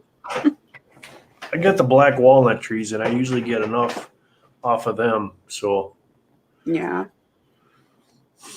I like a variety, though. We have chestnut, butternut, black walnut, and hickory nut on the property. And I'd have to say that hickory nut is my favorite. They're good. Mm-hmm. I'll tell you what, I don't know. I like black walnut. It kind of, the smell of it likes an old stale book. Mm-hmm. But I'll tell you what, I mean, it is really good. The fact of the cal intake and the protein off that 1 cup of black walnuts, or no, it's a 1/4 cup of black walnuts, is all you need for a day for protein. It's pretty cool. Yeah, black walnuts are really good, but they're a pain in the butt to get open. I'm always busting my fingers, getting stained with black. At least with the chestnut, or not the chestnut, but the hickory nut, at least it's not as bad. The best thing that you can do is you go get yourself some of them old dish gloves, and then you put your black walnuts and 5-gallon pails or whatever, and you wait for them to, they start to break down themselves, and then you pull them, and then you put them in a 5-gallon pail, and you fill it up with water. Your floaters are going to be no good, and the ones that sink will be. And you just take that glove and you just kind of work it around, and then put them on a dry rack outside and let them air dry. Makes a good trap dye too when you leave them in there. Yep. In Northwoods, we live up, I don't know if you know where Rhinelander is, but we're way up north.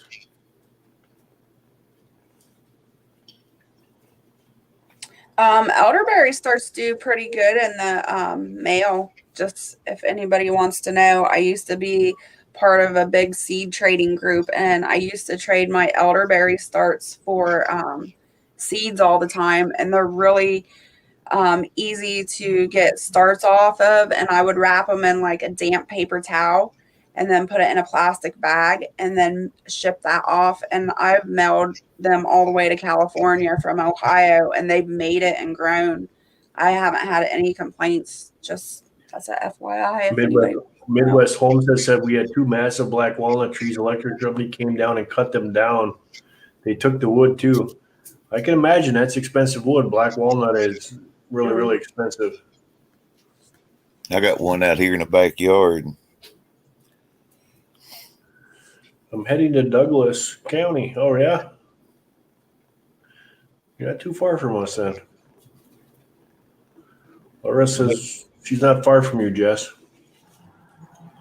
I don't know where that's at. What? Oh, okay, never mind. I read that wrong. I thought you said that they're not too far from me, and then you said Douglas County. I'm like, I don't know where that's at.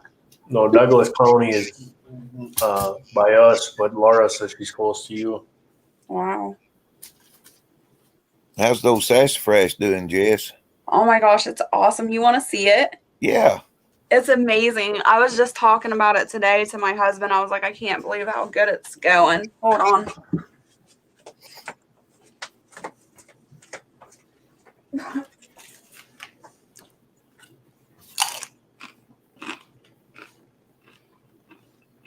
Got a whole big bag of peanuts here. I like them Cajun peanuts in the wintertime sitting on a deer stand. Yep.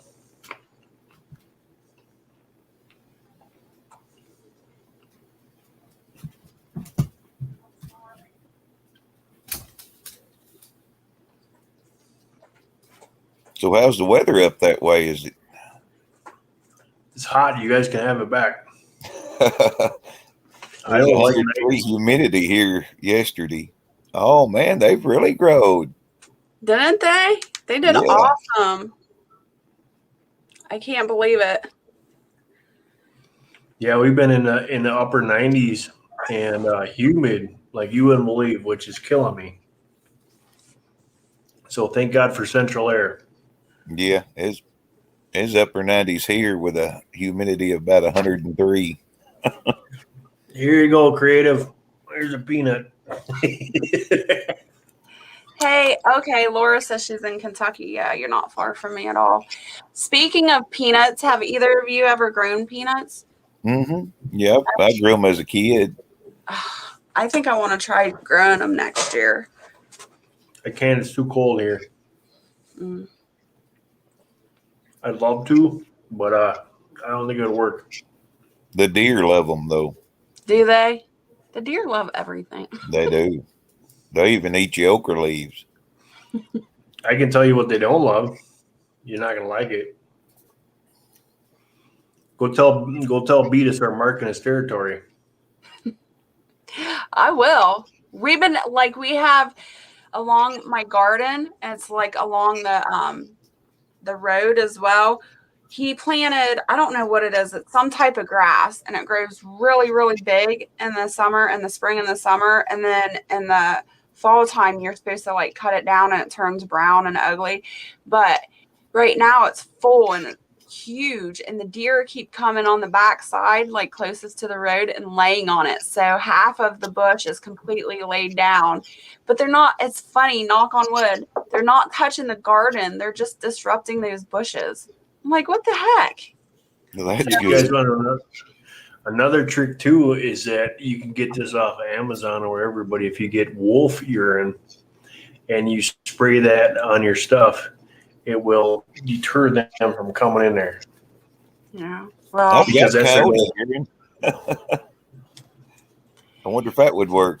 I don't know. I don't know. But I'm not paying for wolf urine, but I'll have Barrett go out there and mark his territory. It usually works. Human hair works good too. Yeah, you were Yeah. telling me that the other day. I'm going to start saving all my hair from my hairbrush. Emily, there you are again. Are you going to come up here or are you going to hide in chat? I have I know a you bunch got a of camera. plants I You can't, intend to plant. you can't hide now, Emily. I know you got a camera. You can come on. Yeah, that would be awesome. It would be the first time I've seen Emily. Have you ever seen Emily's face before, Mark? No, she always hides behind her little icon. Yeah. So, But I know she wants to start. So now I was eating. Oh, okay. We'll give you a break there, but now you're done eating. You come up here. You got the link. trying to put her in the hot spot now, huh? See, Oh yeah, she we says can get her I all have fired not- up and she'll be up there in a heartbeat. She says she hasn't gotten her camera for the computer yet.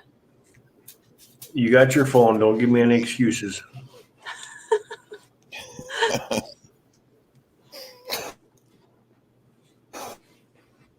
I've seen you on the little icon on Ghost Live. You talk to me. You got no excuses, no. No, the chat's gonna egg her on to come up too. Yep. Keep her going, guys. Just keep it up. She's full of knowledge, and she's one of the she's one of the people that you want to listen to because she's got great knowledge. Mm-hmm. Hey, Freaky Geek. Hey, Freaky, how's it going? Good to see you. Who's Yeah, frozen? She's Oh, that's definitely Art. a wealth of knowledge when it comes to the medical field for sure. Art got froze. Uh-oh.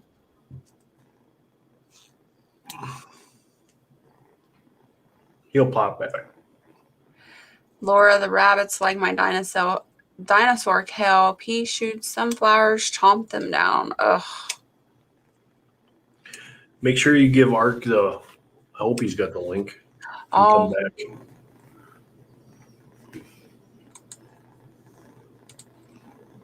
I'll probably have to put it back in there again. Let's see if he pops in the chat. If he does, then we can pop him another link. He should have the same one that he had before. Yeah, but I deleted it out of the chat. Oh. Emily's thinking because now she's probably put makeup on. Fixing her hair.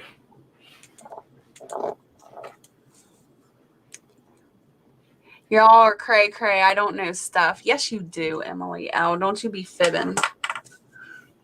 You just don't want people. Liar, pants of fire. She just doesn't want people to know she knows stuff.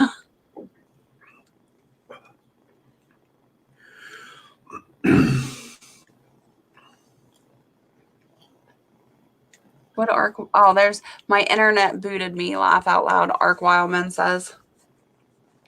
Drop the link again if you want to come up, Art, and join the party.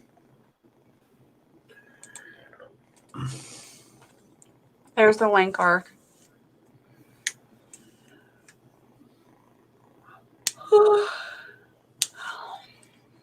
I'm getting tired, Mark. No, you're not. Yeah, I am. I had a rough day. It was a long day. Hey, Gray Man. Hey, buddy. Hey, look, here's Gray Man. He came to save me. Yeah, the link is in the messenger in the chat. Come on up, bud. We got some stuff to talk about here. It's gonna tick you off, but you're gonna laugh too. I've got weird big grass popping up everywhere. I planted herbs and flowers. Never saw these weeds before, and researching says it's native of Asia, so it makes me think seeds are being tainted. Ooh. Emily, Ginger Ninja. Oh. Emily L says not taking dogs out. Nope, taking dogs out, and I got soaked earlier, so I look like a drowned rat. Makeup isn't going to help that. All right, I'll let you slide this time. Come on up, Gray. Oh, you let her slide. You don't let me slide. Well, you can keep going. I just said I'd let her slide. That doesn't mean that you two can't keep going, or the guys in the chat. Thank you so much for the super chat too, Gray. Appreciate it. So, Gray, if you haven't listened, we had a little instance tonight where a guy was saying that don't go talk to preppers for learning how to prep, and a bunch of other garbage. You'll be really interested in. Just sit behind the desk, and talk. Yeah. Some sit out by a tree sometimes. Don't listen to listen to a fat guy that's talking. The fat guy that was talking too. I don't know. This platform is going crazy. By the way, I did get that gift card today, Gray. Thanks. Zani, yep. Keep giving it to him, guy. Keep giving it to her, guy. She'll come up here. She'll get sick of hearing it. She can. I want to try and get a postcard and send to Grave Man. I can send him a picture of like snow. Snow would look good right now, tell you the truth. Don't be saying that, Arkle. Yeah, don't say that word. That comes pretty quick here. Oh, I heard a beep, and I can see his head popping up. There he is. I'm glad you got that, Ark. Pretty awesome. And yeah, I'm the fat, lazy bastard behind the counter talking about prepping. You saw that then, huh? I watched that entire video that gentleman did, and that's why I'm behind on a lot of stuff. I got home late and saw all this crap. So instead of I know Tribe was doing it, but so I decided to jump to the actual video and just kind of go through this guy's video. And I was amazed. I was like, man, is he calling me out? Because I like super chats and I like giving back to the community. I think he called you out in that community. I know he had art. So I came on here as soon as, and I had Ghost up here. I said, I seen Ghost in the chat at Prepper Tribe, and I'm like, we got to talk about this because this idiot is going to destroy what we're trying to help and create. So. And I wanted to say what's up to everybody that said what's up to me in chat. Sorry, I missed it. I was trying to get on here, so I couldn't say what's up to everybody. And what did I say, guys? When Gray hears about this, he's going to be fired up. I said that in the very beginning. Oh man, and I was listening to you and Ghost because I've been watching your live chat from the beginning. I'm behind, so until I caught up, and then I said, you know what? Okay, now it's time. But because I wanted to see this whole backstory and all this crap like that. And then I decided to look through his channel, and it's pretty interesting some of the stuff that he does. But and looking through his stuff, he's usually behind the desk. He's usually doing everything that he says he doesn't do. He's doing. And I was just like, okay, so this is just some cockamamie crap that you come up with to get views or something, man. That's it. Gray or Ghost was absolutely correct. He's doing that because what do you do? Anybody that disagrees with what he's saying, they're gonna go watch that video. So he's getting what he wants. But I get the thing that says he says I don't do the subscribe button or I don't say to subscribe, and he's got the big old icon in the background on the shelf. Yeah, I know. What's up, Gardner Josh? I just saw he said, "What's up?" I'm looking at my phone at chat, or where is it? I can look over here. Never mind. I'm going crazy. It's late. Long day at work. Are you leaving? No, she's just saying hi. Oh, hi. What's up? So I did go through I went through his comments, and there's actually someone in our community that's been trying to combat some of the things he's saying, which is Rip Curl. Rip Curl's in his comments saying, "Hey, why are you doing this?" Stuff like that, and some of his other videos, which was pretty intriguing. Because I wanted to see what names were in his comments to see if they cross paths with our channels. Yeah. But the majority of our community was not on his channel. Also, he hides his subscriber count, which I thought was weird on his channel. So you can't even see how many subs he has. But the subject, the what I was telling Ghost is that you get a small person. Let's say you get a kid that says, "Hey, Gray, I want to do this. How do I start doing this?" This fool is going to go. Let's say some little kid catches up with us, and they're going to say, "Well, don't go to a prepping channel. Go to a survivalist." That's totally two different concepts. I'm going to do stuff totally different than what a prepper is going to do if I'm going to go out there and play in the woods for 2 weeks. That's different. You have survivalists, bushcrafters, gardeners, homesteaders. It just branches into a lot of different fields of things. Everybody has their specialty. You know what I'm saying? Yeah. I don't know crap about gardening. I'm learning from you guys. I know how to prep, and I know stuff from the military, and why I have my bug out bags and get home bags and watch. I mean, I don't have a toilet and a kitchen sink like he said in my bag, because I don't think I could carry that because that's a lot of weight. If people have watched my channel, I try to get out behind this desk and go out in the field and do some stuff because I know people like to see the scenery. and go hike, 5-10 miles when I'm out there. It sucks sometimes, especially in this Florida heat. That's why I haven't been doing it as much lately. But if you listen to any survivalist, they'll tell you, don't put yourself in harm's way. If it's 100 degrees out with the humidity at 90% and you go throwing all your gear in your backpack just to go make a video, that's not probably the smartest thing to do. You're risking your life at that point or your health.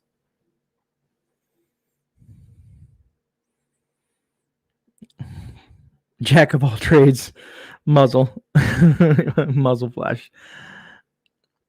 But yeah, no, it was just that was a that was a phenomenal video to watch. Did I scare Ark Wildman and Jess away? Where are they? Is Jess using the bathroom? I'm still here. Okay.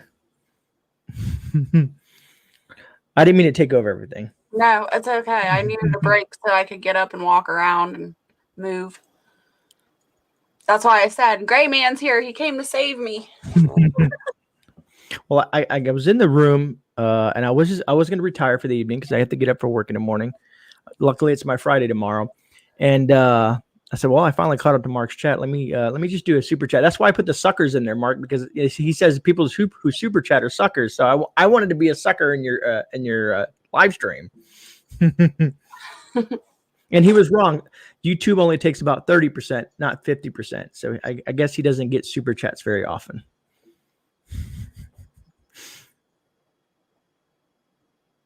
Mark, we can't hear you. Mic check, mic check. There you go. There we go. What I was saying is that guy is wrong in so many different things that the BS that was coming out of this guy's mouth was terrible. And I told everybody in the chat, is I hope everybody went over there and put a thumbs down on that video for number one. Number two is you're going after Ark Wild and you're calling people out like that in our community. Like Grace said, come and spend a couple days with me. Come and spend a week over with me. Let's do a winter challenge together, buddy. Let's see what happens. I'll bury you out there.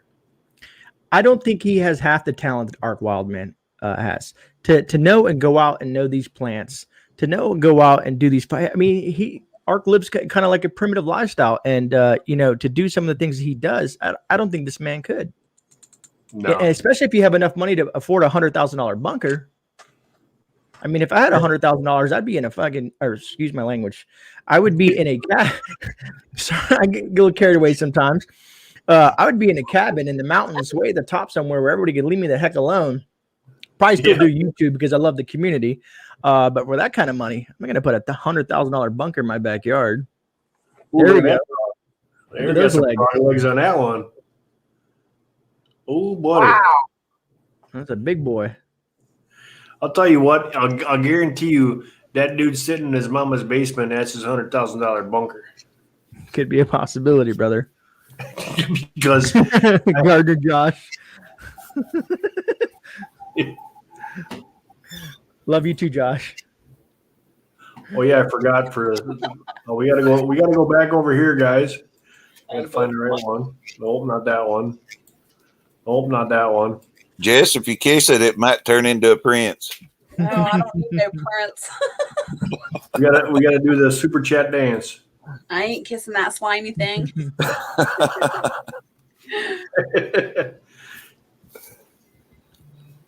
We get great super chat dance. To be honest with you folks in chat, whoever's in chat listening to us right now, from a prepper standpoint, sometimes it's easier to, for me to break down something. I'm trying to look around to grab something because I have crap laying everywhere. To grab some Augustin's Farm. This is the closest thing near me. And to kind of go over why I prep this and what I pay for it and what it can do for you and all that stuff like that. What's the sense of me taking this out in the woods and showing you how to use it? I mean, does that make any sense? I'm not going to take a number 10 can out in the woods, put it that way. No. I would hope not. Yeah. But, I guess it would have to be your very favorite number 10 can. Right? And then he said, "Oh, preppers use this to get views," which is like the top 10, let's say top 10 ways to what did he say? Something about they use like top 10s, 10 ways to prep this, or 10 ways to use this knife, or 10 items you must have. And I get some channels will use that, but people like to know people want to know Mark's, Jess, and Ark's opinions on their top 10 of whatever, or top 5 or top 3 or top 100, whatever the hell it may be. Folks want to know that information from a specific content creator. So, and funny enough, the more you go outside and do stuff, those videos usually get less views. But if I'm sitting here, chatting with you folks, I get a heck of a lot more views, chatting. Mhm. And it's not even about the views. It's my whole thing to grow my channel is to get the message out further. The more of an audience I have, the more message that I can give out in regards to prepping and whatever education that I've learned on my journey through prepping. Yeah. So, Ark, are you reading this chat? They're killing me in the chat. Yeah, Josh is killing me in the chat. I think they thought I was going to play Ozzy Osbourne or bat its head off or something. Yeah, I was laughing so hard at that. Here, this is a funny one here. yeah, Gardner. I told you guys he'd be fired up when he came in here. True, and some are very close to being the same as well. And Freaky Geek, you're right. Redundancy. I guess I should put on another light. Let me put this little light on here. Yeah. Redundancy is key. A lot of people. What I go by in the content that I create, I read in the chat, and if folks react to what I'm putting out on the channel in a positive way, like, hey, this helped me. Thanks for, or even other content creators said, this is a nice refresher. So that makes me think that, okay, what I'm doing is I'm on the right path. If I get a positive feedback, if I get nothing but like, great, I've seen this 100 times, please don't do this again. I'm like, all right, you got me. I'll stop.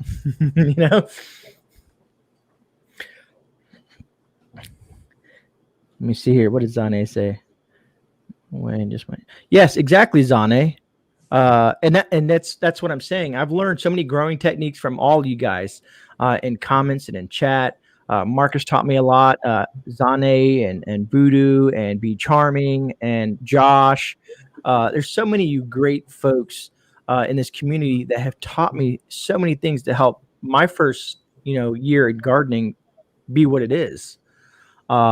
I'm looking forward to showing everybody what I've done, even though my back is killing me, my legs are killing me. I didn't know carrying 100 pounds of soil and cow manure was going to hurt me that much, but Yeah, it's a lot of work. For sure. And Ark, I can only imagine you have livestock and plants and you got all kinds of stuff going on, man. It's just it's a lot of work. I give you that, brother. Oh, Laura says I wouldn't have a pressure canner or anything if it hadn't been for all of you. Let's get mine. What works? Yeah, exactly. Freaky Geek, because I'm in zone 9 and I don't know what zones you guys are in. 7, I believe. 11. I'm the whole ball. I'm in 3 or 4. Oh, Gardner Josh, man. So great. I want to tell you, it was roughly about, I went for almost a week of being deprived, but I found it. All right. You found it in your local store? Yep. Awesome. But I also found this. And I don't know what this is, and I'm hoping you can tell me what this is. If your green screen doesn't mess it up, that looks like some sort of Spanish coffee. Mm-hmm. Where's it made from? Is it out of Miami, or is it like from the islands, or is it from New York City? It's from Puerto Rico. Oh, so it's from Puerto Rico. So it's a Puerto Rican blend. Yeah. Well, what's the difference between the two? Say coffee in general, it depends on the region it's grown in, the soil it's grown in. Even I heard, if I can spit it out, Gray, elevation has to do with it. There's a lot of things the way coffee is grown. And then also the way the beans are roasted and stuff like that. You've heard of Death Wish. You've heard of Dead Man's Coffee. There's all kinds of crazy coffee that are just caffeinated to the max. But if you look at research, too much caffeine can be a bad thing. You want, there's enough caffeine, and then you can kind of overdo. As within anything, moderation is key. You know, you drink too much water, you can become overhydrated. Same premise. Laura says that she ordered her dehydrator today. Awesome. Yeah, that's awesome. I got this So- kind of coffee here. It's pretty good. It's a buttery caramel. Ooh. I actually, Gray had a really good point, and the fact of I was looking for a long-term solution for my not want to be a prepper kind of guy, coffee storage, and I've got beans and I've got all this other stuff, but this stuff, I'll tell you what, if you don't go to the normal directions, but if you put the right amount in there, this stuff is really, really good. And I usually go to like I got the Pirates Grove, which was really good. So you can see that on my 7-day extreme challenge. I have a bunch of different coffees that we use in that one.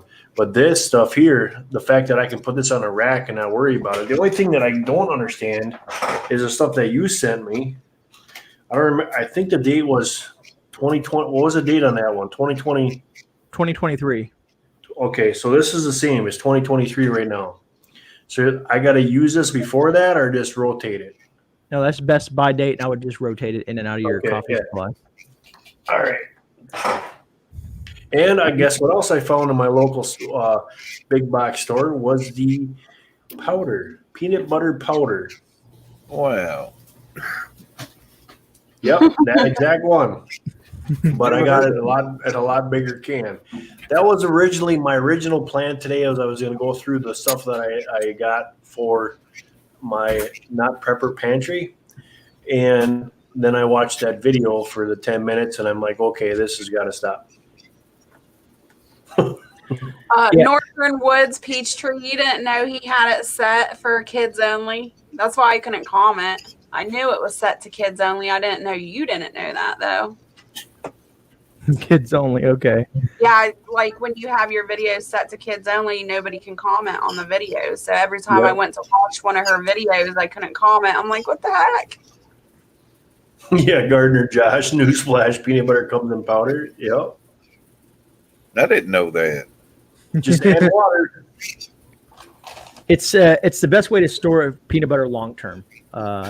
Augustin Farms and other companies, they also make it. Nutrient Survival, I think, has them. But like I said, you can go to your local. I try to buy it when it's on sale because it's a little bit more pricier. Yeah. But the shelf life, let's say on this one here, best buy date is March of 2023. So The one I got today was 2026.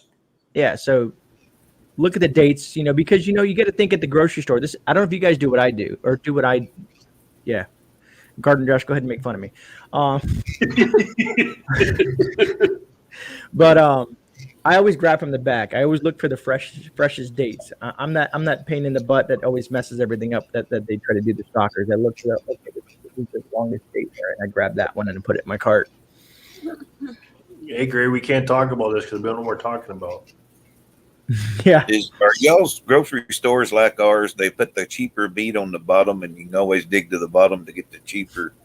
Yep. Got to dig to the back. Unless you go to the butcher shop. Then he calls me up and says, hey, Mark, I got meat on sale. Come get some. I'm like, okay, I'm on my way. Freaky Geek is asking about the coffee once you open it. I can answer that for Mark if you want. Once you open that, oxygen hits that. The only way that's why you want to keep it in rotation and use the coffee. Now, if you wanted to reseal it and you have a vacuum sealer, because that's all it is vacuum sealed coffee. It's ground coffee vacuum sealed. So you remove all the oxygen back out of it because oxygen is the enemy of it. So you can use a vacuum sealer and reseal that back up. Or if you want to break it down, let's say you want to put some in let's say a bug out bag just to have as a backup or something like that. You can take, let's say, a portion of that, vacuum seal it, throw it in your bag. People like to use more of the instant coffee out in the woods, because it's quicker and faster. But it's nothing like fresh brewed coffee in a campsite or whatnot. At least that's how I feel. Take care, Mitch. Thanks for coming in, and happy birthday, buddy. Yeah. Happy birthday. Good night. Oh, happy birthday, Misk. Day after Ghost, huh?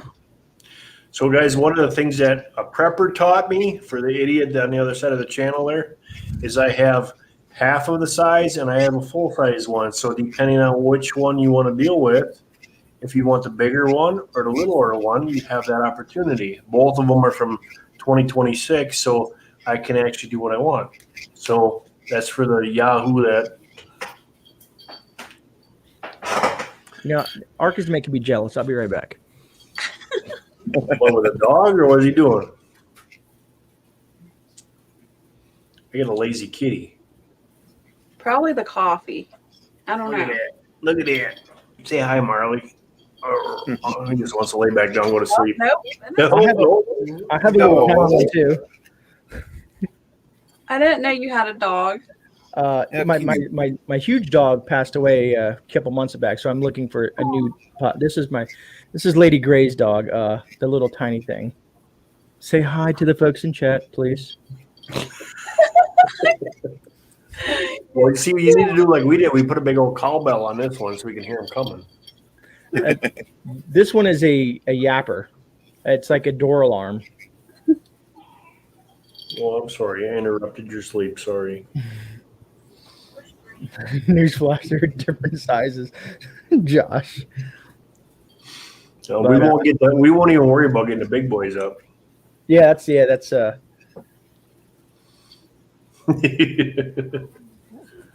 dog's like, what are you doing? Well, I'm trying to show you off.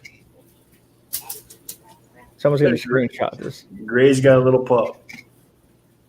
This is as big as it's gonna get. It's a teacup chihuahua, I think is what they call it, or tiny, or I don't know what they call it.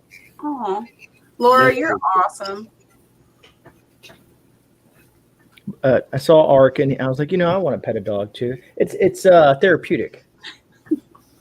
No, so you need a monster kitty. Do you want to go there? I'll be right back.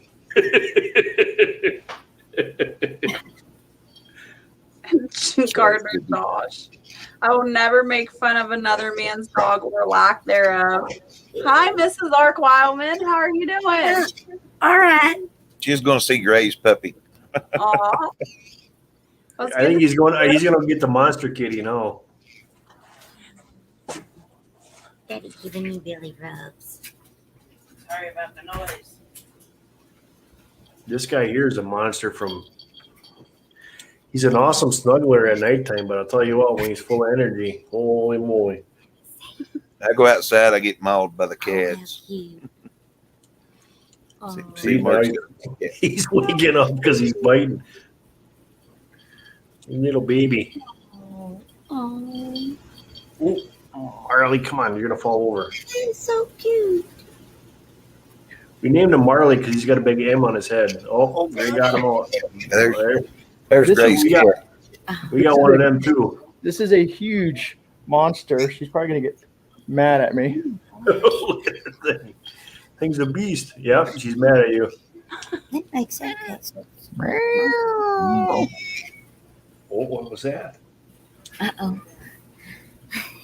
Hey, look at the kitty. I think this cat weighs like 50 pounds. Look at the kitty. Is she a kitty, Marley? What's that? He's looking at the mic, and I'll figure that out. That's crazy. Speak. All right, you want to go? Because you look like you're all mad and you're going to go bite somebody. Which is hilarious because this guy stands up to the Great Danes and the Pit Bulls and the German Shepherd. He has no tolerance for them whatsoever. that cat can carry its own bug out bag. Yes. That cat's a prepper. It's probably the only real prepper here. Yeah, that's a prepper cat, all right. Old creative Jess has a bunch of pets there. You just can't put her on her lap. We need to get Josh on here and have one of his goats on the channel. Josh, Josh, get the cat. Josh, let me know if you want to come up here so you can pick on Gray. Because I'll have Jess drop the link. It'd be kind of interesting. Creative says it's your turn, Jess, to get a pet. My pets are lazy. They're all sleeping. I've seen her cat peep in the window of a night before. She comes in every once in a while. Mark, I think you're the only one. Are you the only one to see my tree rats? Which ones? Yeah, The squirrels. I think I am. Yeah. Yeah. I have squirrels. I have So a chinchilla. Josh, you have no excuse because I know you got a camera. This is true. Josh has a camera, a nice camera. I have 9 dogs and a three-legged cat. And so he says, "Okay, I will stop." LOL. There, she put the link in, Josh. There you go. Josh is scared. Come on, everybody in the chat. Let's get Josh up here. Yeah, Now- Josh, you said you don't mind being on panels.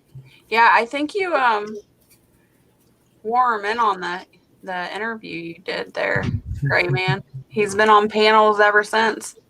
Oh, does he really? Yeah. Then you got no excuse, Josh. You can come up here. I will come up, but in bed, no cam.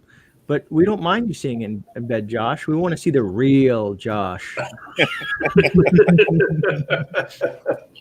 Oh, I heard a clink. I bet he's got his goose in there with him. You ain't gonna call me out and think I ain't gonna come up here. Y'all are crazy. What's going on, everybody? What's up, Josh? man? Hey, Josh. Hey, you know that cat would feed a village, man, of orange chicken. So a great SHTF preparation, you fake preppers. Bingo. We fatten the animals up so we consume them down the road. Somebody asked me the other day about if I had to eat my dog. I was like, no. We're not in the Philippines. Come on, guys. Yeah. I did My that with dog will chase some down a once. squirrel. Why would I want to kill him? Didn't know what I was eating. I got baby bunnies in the cedar trees over there, and my Great Dane is always over there every day sniffing them out, trying to find them. Like, you get over here. My dogs do the same thing. We got sword from you, lazy. You're just lazy. You gotta start earning. your keep. I'll have 2 new sets of kits probably in 2 weeks. I will have a brand new Jess. I don't know if Moon told you or not, but we will have our brand new army of chickens. We're getting 20, and we're getting 10 Australops, and we're getting 10 of my Brahmas, and they are to get back to flock. Nice. No, she didn't tell me. Today.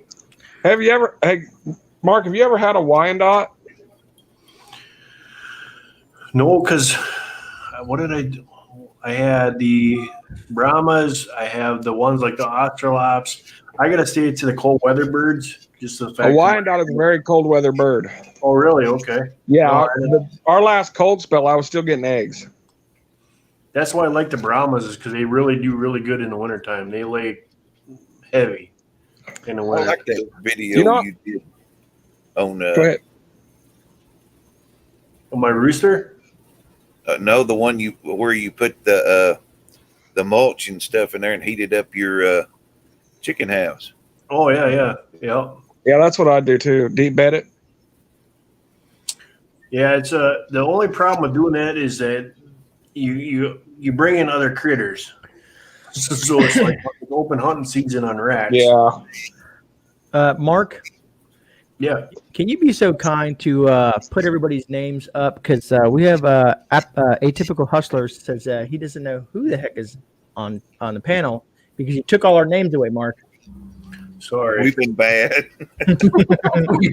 We've been bad. I suppose you got to have that Jess do that for you too, since you never give her a day off. I'll call you out on that one too. I saw poor girl was doing a live stream, just beat down, just tired from working her so hard on videos and channels and websites, and she was crying. Horrible. She's the boss of the channel. Oh, there ain't no doubt about that. I got 2 bosses because I got Moon too, so she's the other one. behind the scenes. I'm just kidding. I could never do what she does and have the guard and everything. I don't know how you do it, girl. I do not know how you do it. I don't know either. I just take one day at a time. One email at a time. Yes. Do you ever hope for like coverage blackout so you can't open your email? Be like, oh man, coverage blackout. Sorry, y'all. No, not yet. No, but I bet you Gray does every morning and wakes up and goes, what is all this? Yeah. Sometimes it gets crazy.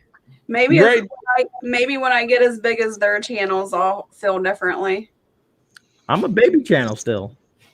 Whatever. So I went and looked at when I signed up for YouTube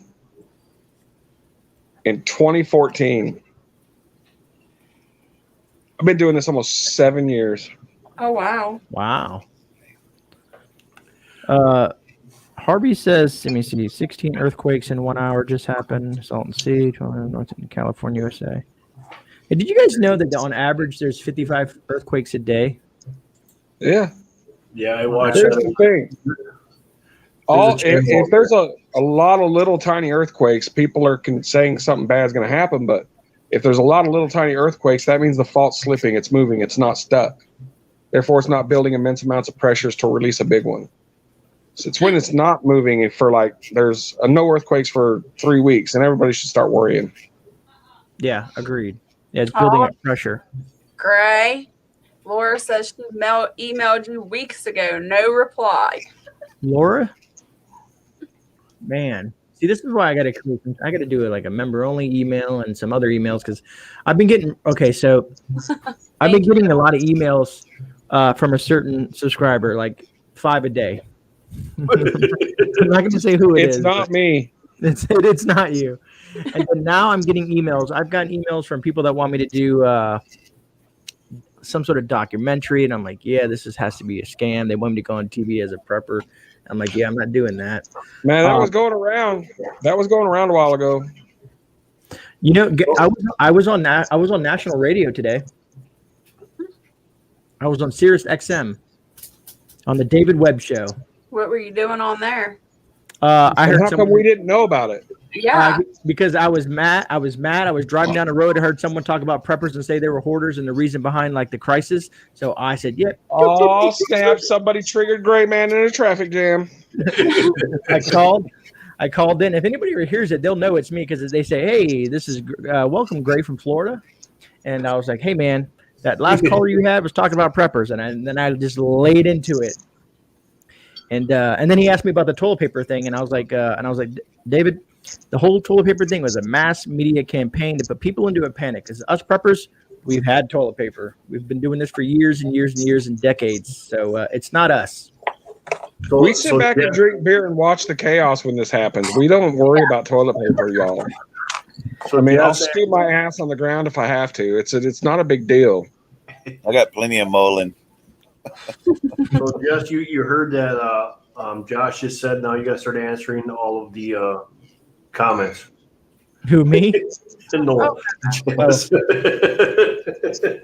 That was not in the job description. You didn't read the fine print. Laura, what I'll do, Laura, on Sunday. God, I have a busy week. I'm gonna try to get through all my emails, Laura. I've been working on the doctor that I'm having on a show, back and forth with him and trying to get that squared away, and some other stuff, and making sure I got ARC's thing out. I've been pulling what little hair that I have out of my head because of the avocados that I sent Rudy has not showed up yet. So now I'm going to go nuts, and I'm going to find a way to airmail Rudy avocados on the down low. Hey, y'all are witness in YouTube history. I've been around this before. I've seen this a million times. This is where somebody becomes really big and they start forgetting all of y'all. So say your goodbyes to Gray now, because he's going to forget us in a couple weeks. He's already on the radio now. I mean, he's a big shot. You know, it's funny you said that, Joe. I think I made a promise to everybody in chat. When was it? Someone said, a matter of fact, it might have been you, Josh, that said it. And I said I'd made a promise to everybody that's watching this video right now. I will never change who the person I am. I can have 1 million subscribers and I will still have this core of, I call it family, that I will always support. Oh, okay. So I see your technique now. Just don't answer the emails when you're a small channel. So when you get big, it's no different. That great strat. Great strategy. Well, I'm gonna just hire. I'll just hire Jess or someone to just answer all my emails for me. Well, if you hire me, at least I'll be getting paid. Very true. Oh, snap, Mark. I think that was directed right at you. I just pay her with my knowledge. That's true. She's going broke, brother. If you guys only knew when I'm sitting at work on my downtime, how many the smaller channels that I watch. That's how I catch up on folks. And the thing is I'm bad at not commenting. So people have no idea while I'm watching their content. But when they say something, I'm like, hey, Ark, remember when you did that one thing, or hey, this or that, like that spoon that Ark has that he made, that freaking awesome looking thing, man, that primordial man spoon, you know what I mean? Yeah. Actually, it was not even a spoon, it's a cup that he had the hot cocoa in. Yes, I watched that video as he drank hot cocoa. Man spooning. That's the thing with Gray Man and Rolling, and a lot of them, they're all sneaky sneakers. They watch your videos and never let you know until they catch you off guard. Well, I beat him at that. I just don't put out videos. So there. Can't comment or forget to comment on something that doesn't exist. I win. I'm a big lurker, that's for sure. Mm-hmm. Atypical Hustlers had a question for you, I think, Mark. He said, so we were talking about chicken breeds earlier. We do mosaics and buff leghorns. By chance, does anyone else have buff leghorns? I don't do the buff leghorns because my rooster is a part buff leghorn, but I don't do those because of the cold weather. Leghorns, we had some just regular leghorns running around, and they are terrible in the snow because they are not the brightest of the birds, and they will go across the snow and then they're stuck. And if you don't get them, then their feet freeze and have issues. So I try to stay away from them, and I get my feathered friends that are fully feathered all the way through. Oh, Jess, don't go hiding in your camera now. I'm experimenting with buff Orpingtons and the Wyandottes. I got a buff Orpington rooster and Wyandotte females. So I'm trying to get a really big, meaty bird that will last through the winter and stuff. Them Australops are supposedly they're dual breed. Giggity. So that's why I get the Australops, is because I can use them for meat birds, or I can use them for egg layers. Yeah, Same all thing of mine with are dual purpose except for the white ostriches I got, because these white ostriches will lay 200 to 280 eggs a year, but they're a little bird. They're not a dual purpose bird, but they just lay a lot of white eggs. I used to have some Wyatts and stuff. They weren't nice at all. They did not play well with others, and they were terrible. You guys do know I got attacked by my rooster on a live stream. That's awesome. Did you not watch my video? No, sorry. No. Now we know. I shared that video. Huh? I shared your video, how to tame a mean rooster. I showed you. We got attacked. I didn't get attacked. Moon got attacked by our rooster, and he had some nasty old big old what do you call it? Spurs. And let me tell you, he just laid right into her. And after that, I went in there and laid into him. Harvey, I got a shout out today by Alaska Prepper with that. Someone in his chat, they were talking about CMEs and EMPs, and someone said, "Hey, Gray Man's having the Dr. Arthur on there," and Rudy told everybody to go subscribe to my channel and to make sure they watch. So yeah, well, I was dropping your link over there. Oh, were you as well? That's awesome. Oh, that's right. You were probably on his live. It sucked when he does his live on Fridays because I'm at work and I can't watch the whole thing because I get people bothering me. Yeah, a lot of people don't know. I also mod for Magic Prepper. Don't tell anyone. You know, Josh, I've emailed that gentleman a couple of times and he has yet to respond. You realize I was one of his first 500. Wow. I've been trying to get him on the show. Him and who else is it? City Prepping, Canadian Prepper. I've reached out to those big guys, but I even reached Bear Independent even told me in chat on a comment to say, "Hey man, email me at this and let's set something up." Hey, and, get Survival Living on there about this. He's gonna go do that Pathfinder school. Maybe that'd be a pretty cool one. Yeah, that would be pretty cool. Because yeah, I see Josh is everywhere. Because I'll be lurking on a channel, all of a sudden there's Gardener Josh. I've been around a while. For sure. And everybody's scared of YouTube. For the first 4 years of my YouTube life, I used my real name. I actually got both of David's books. Yeah. So, yeah. Gary, you're back. What were you doing? I had to pee. I figured that. But hey, Gray, if you wanted to do that with CFP, just let me know. Yeah, I will. Let me see. Let me finish up with the doctor this Tuesday, and then I will touch base with you because I got your number, so I can just reach out. And touch you.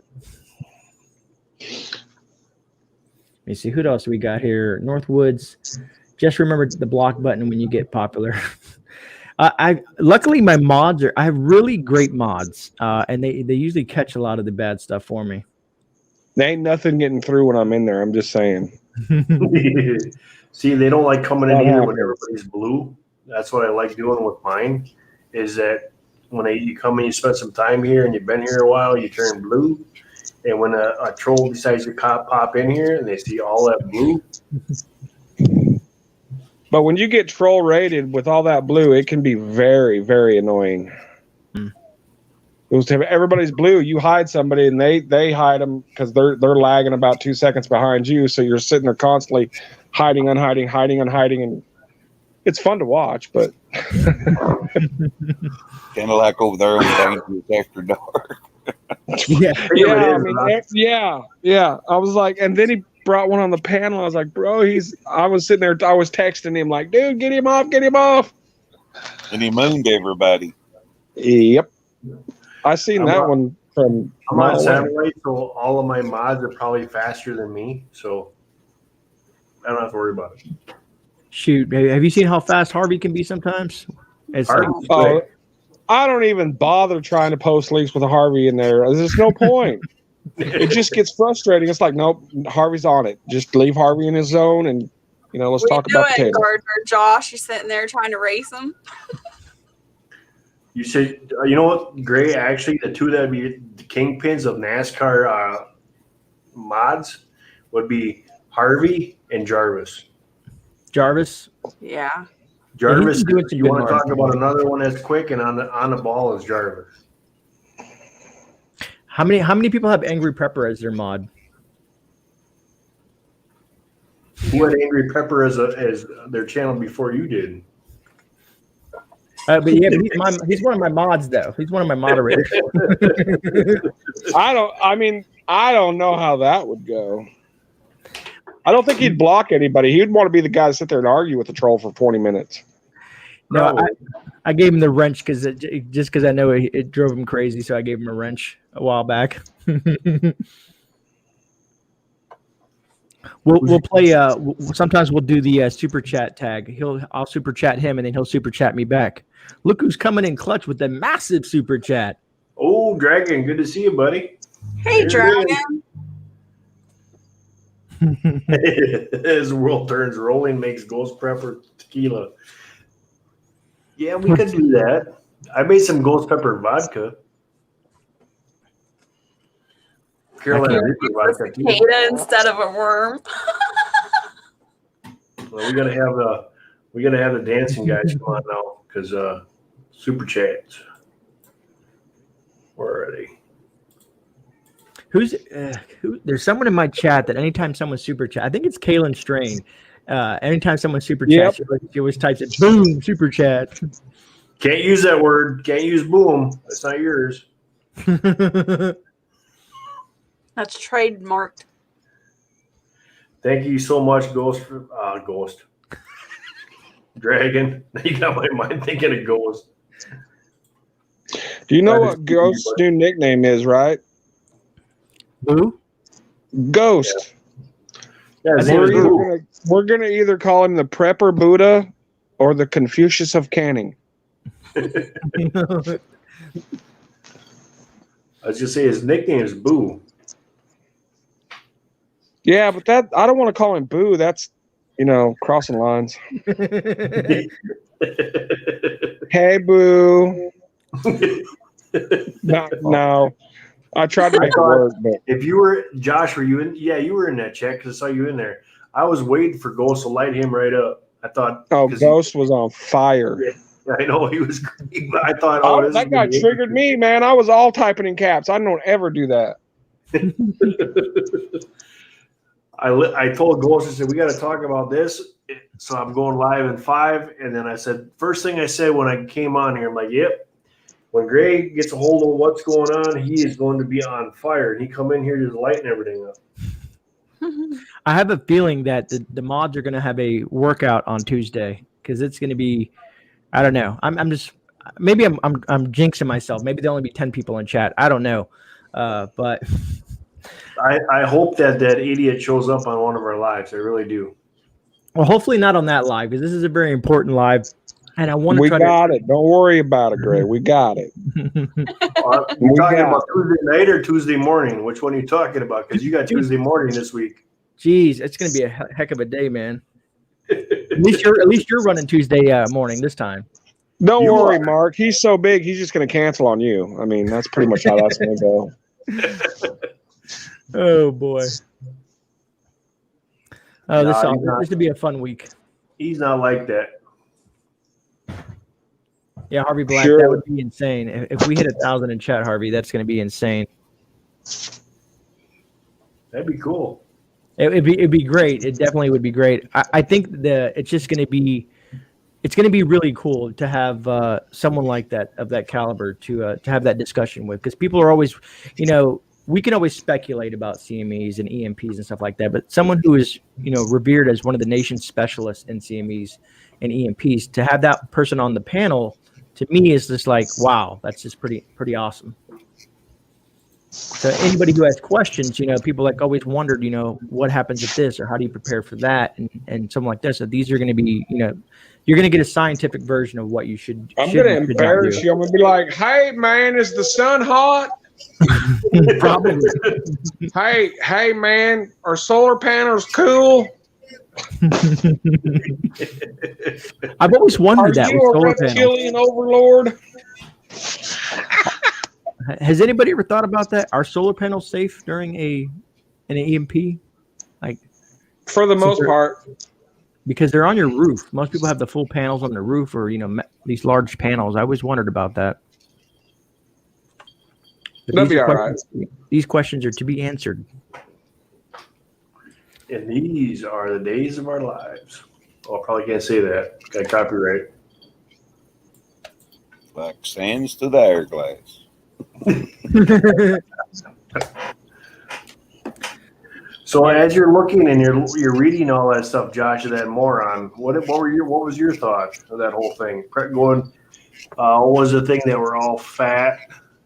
Yeah. Hey, whoa, he fat shamed me. I'm done with that. But what that dumbass don't realize is that he sat there and said, after he bragged about his $100,000 bunker, that why are you listening to preppers behind a desk?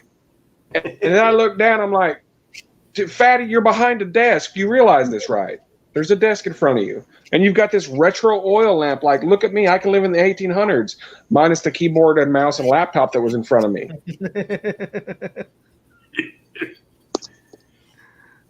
Oh, man. I don't. Not subscribing.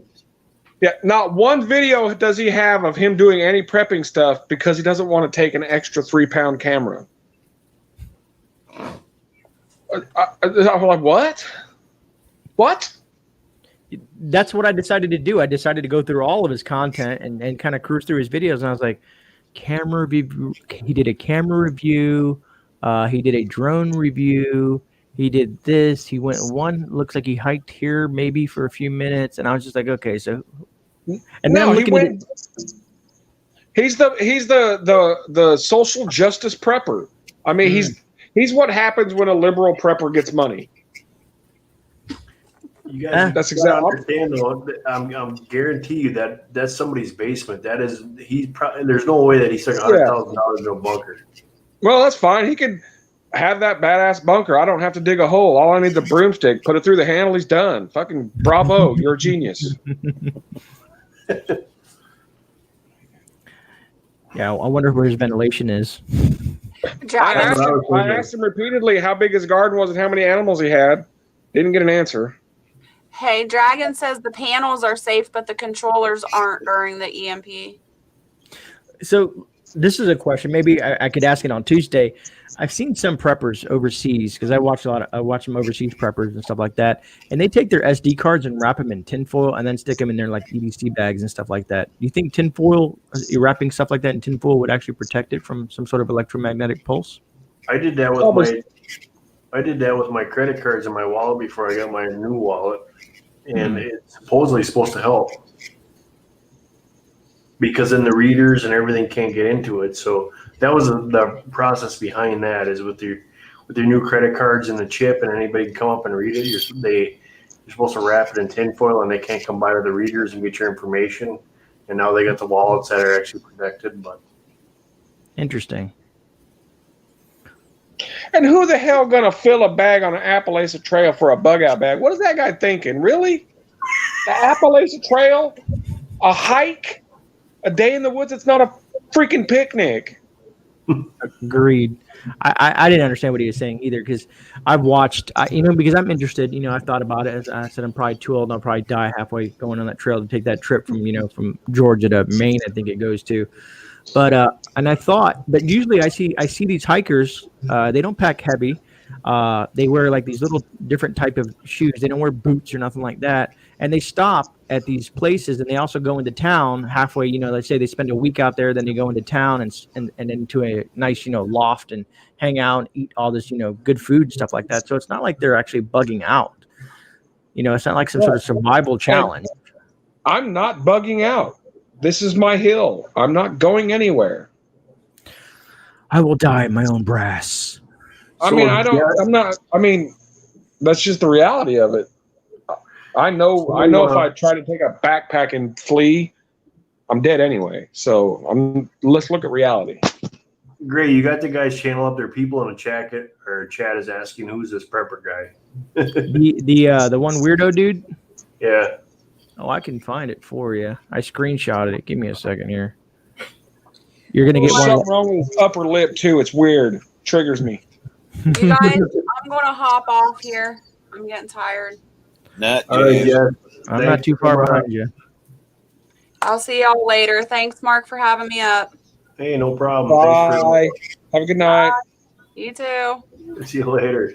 See ya. Harvey, I don't know what that email is. I could totally be in better shape. I get that. He's got me on that one. But I don't have a desk, so he can kiss my ass. Oh, man. So you want me to find a link to this guy? Because I have his name. I can pull it up in YouTube. Or a link to that video. Link to that video. I feel like we're giving him that's exactly what this is about. This is all this is about. He's been I guarantee he's been lurking and seeing our community grow, and he's seeing it. He can feel it just like we all feel it. And he knows what he knows what he's doing. Emily, I think, has already got it. She's telling North Petrie go, she can post it. Go over there in a week and check what his most viewed video of all time is, and it's going to be that one. Guys, what I'm seeing is that if he's doing exactly what you guys are talking about. He's just looking for views. He's stirring the pot to get this information going, and that's exactly what he's going to get. Because if you look at it, we go over there and give him what he wants, he's winning. So just think of that. Oh no, we don't have to worry about that. We kind of if he was even one iota of a threat, we wouldn't send anybody over there. But I want everybody to go over there and watch this creeper for sure. He'll beat himself up. Did Emily find it? Yeah, she's got the link there. Okay. There you guys go. Go put a thumbs down on that one. I'm going to drop out too, Mark. Thanks for having me up here. Hey, no problem. Bye, Art. Come up here. Bye, Josh. It's Bye, just going to be later, Art. I think it's just going to be Josh and rolling here in about a few minutes. I already got the stank eye once. It's already been 2 hours and almost 2.5 hours here, and we got a big day tomorrow, so I'll be probably ending it very shortly. Right on. Yeah, I got to be at the hospital first thing in the morning. So, guys, I want to thank everybody so much for joining us. Don't forget tomorrow night that we'll be on with Ghost Prepper. We're going to be canning some chicken. So don't forget to come and check out Ghost Prepper. Emily, if you can drop Ghost Prepper's link in there, or Jess, whoever. And we're going to be over there and we're playing along as they're doing potatoes. We're going to do chicken. Josh, thank you so much for coming in and playing with us. No problem. It's fun. Love you, Gray. Love you too, brother. Beating up on Gray. Yeah, That was bad. That sounded wrong. Even, I mean, really, no, I was not doing anything like that to Gray.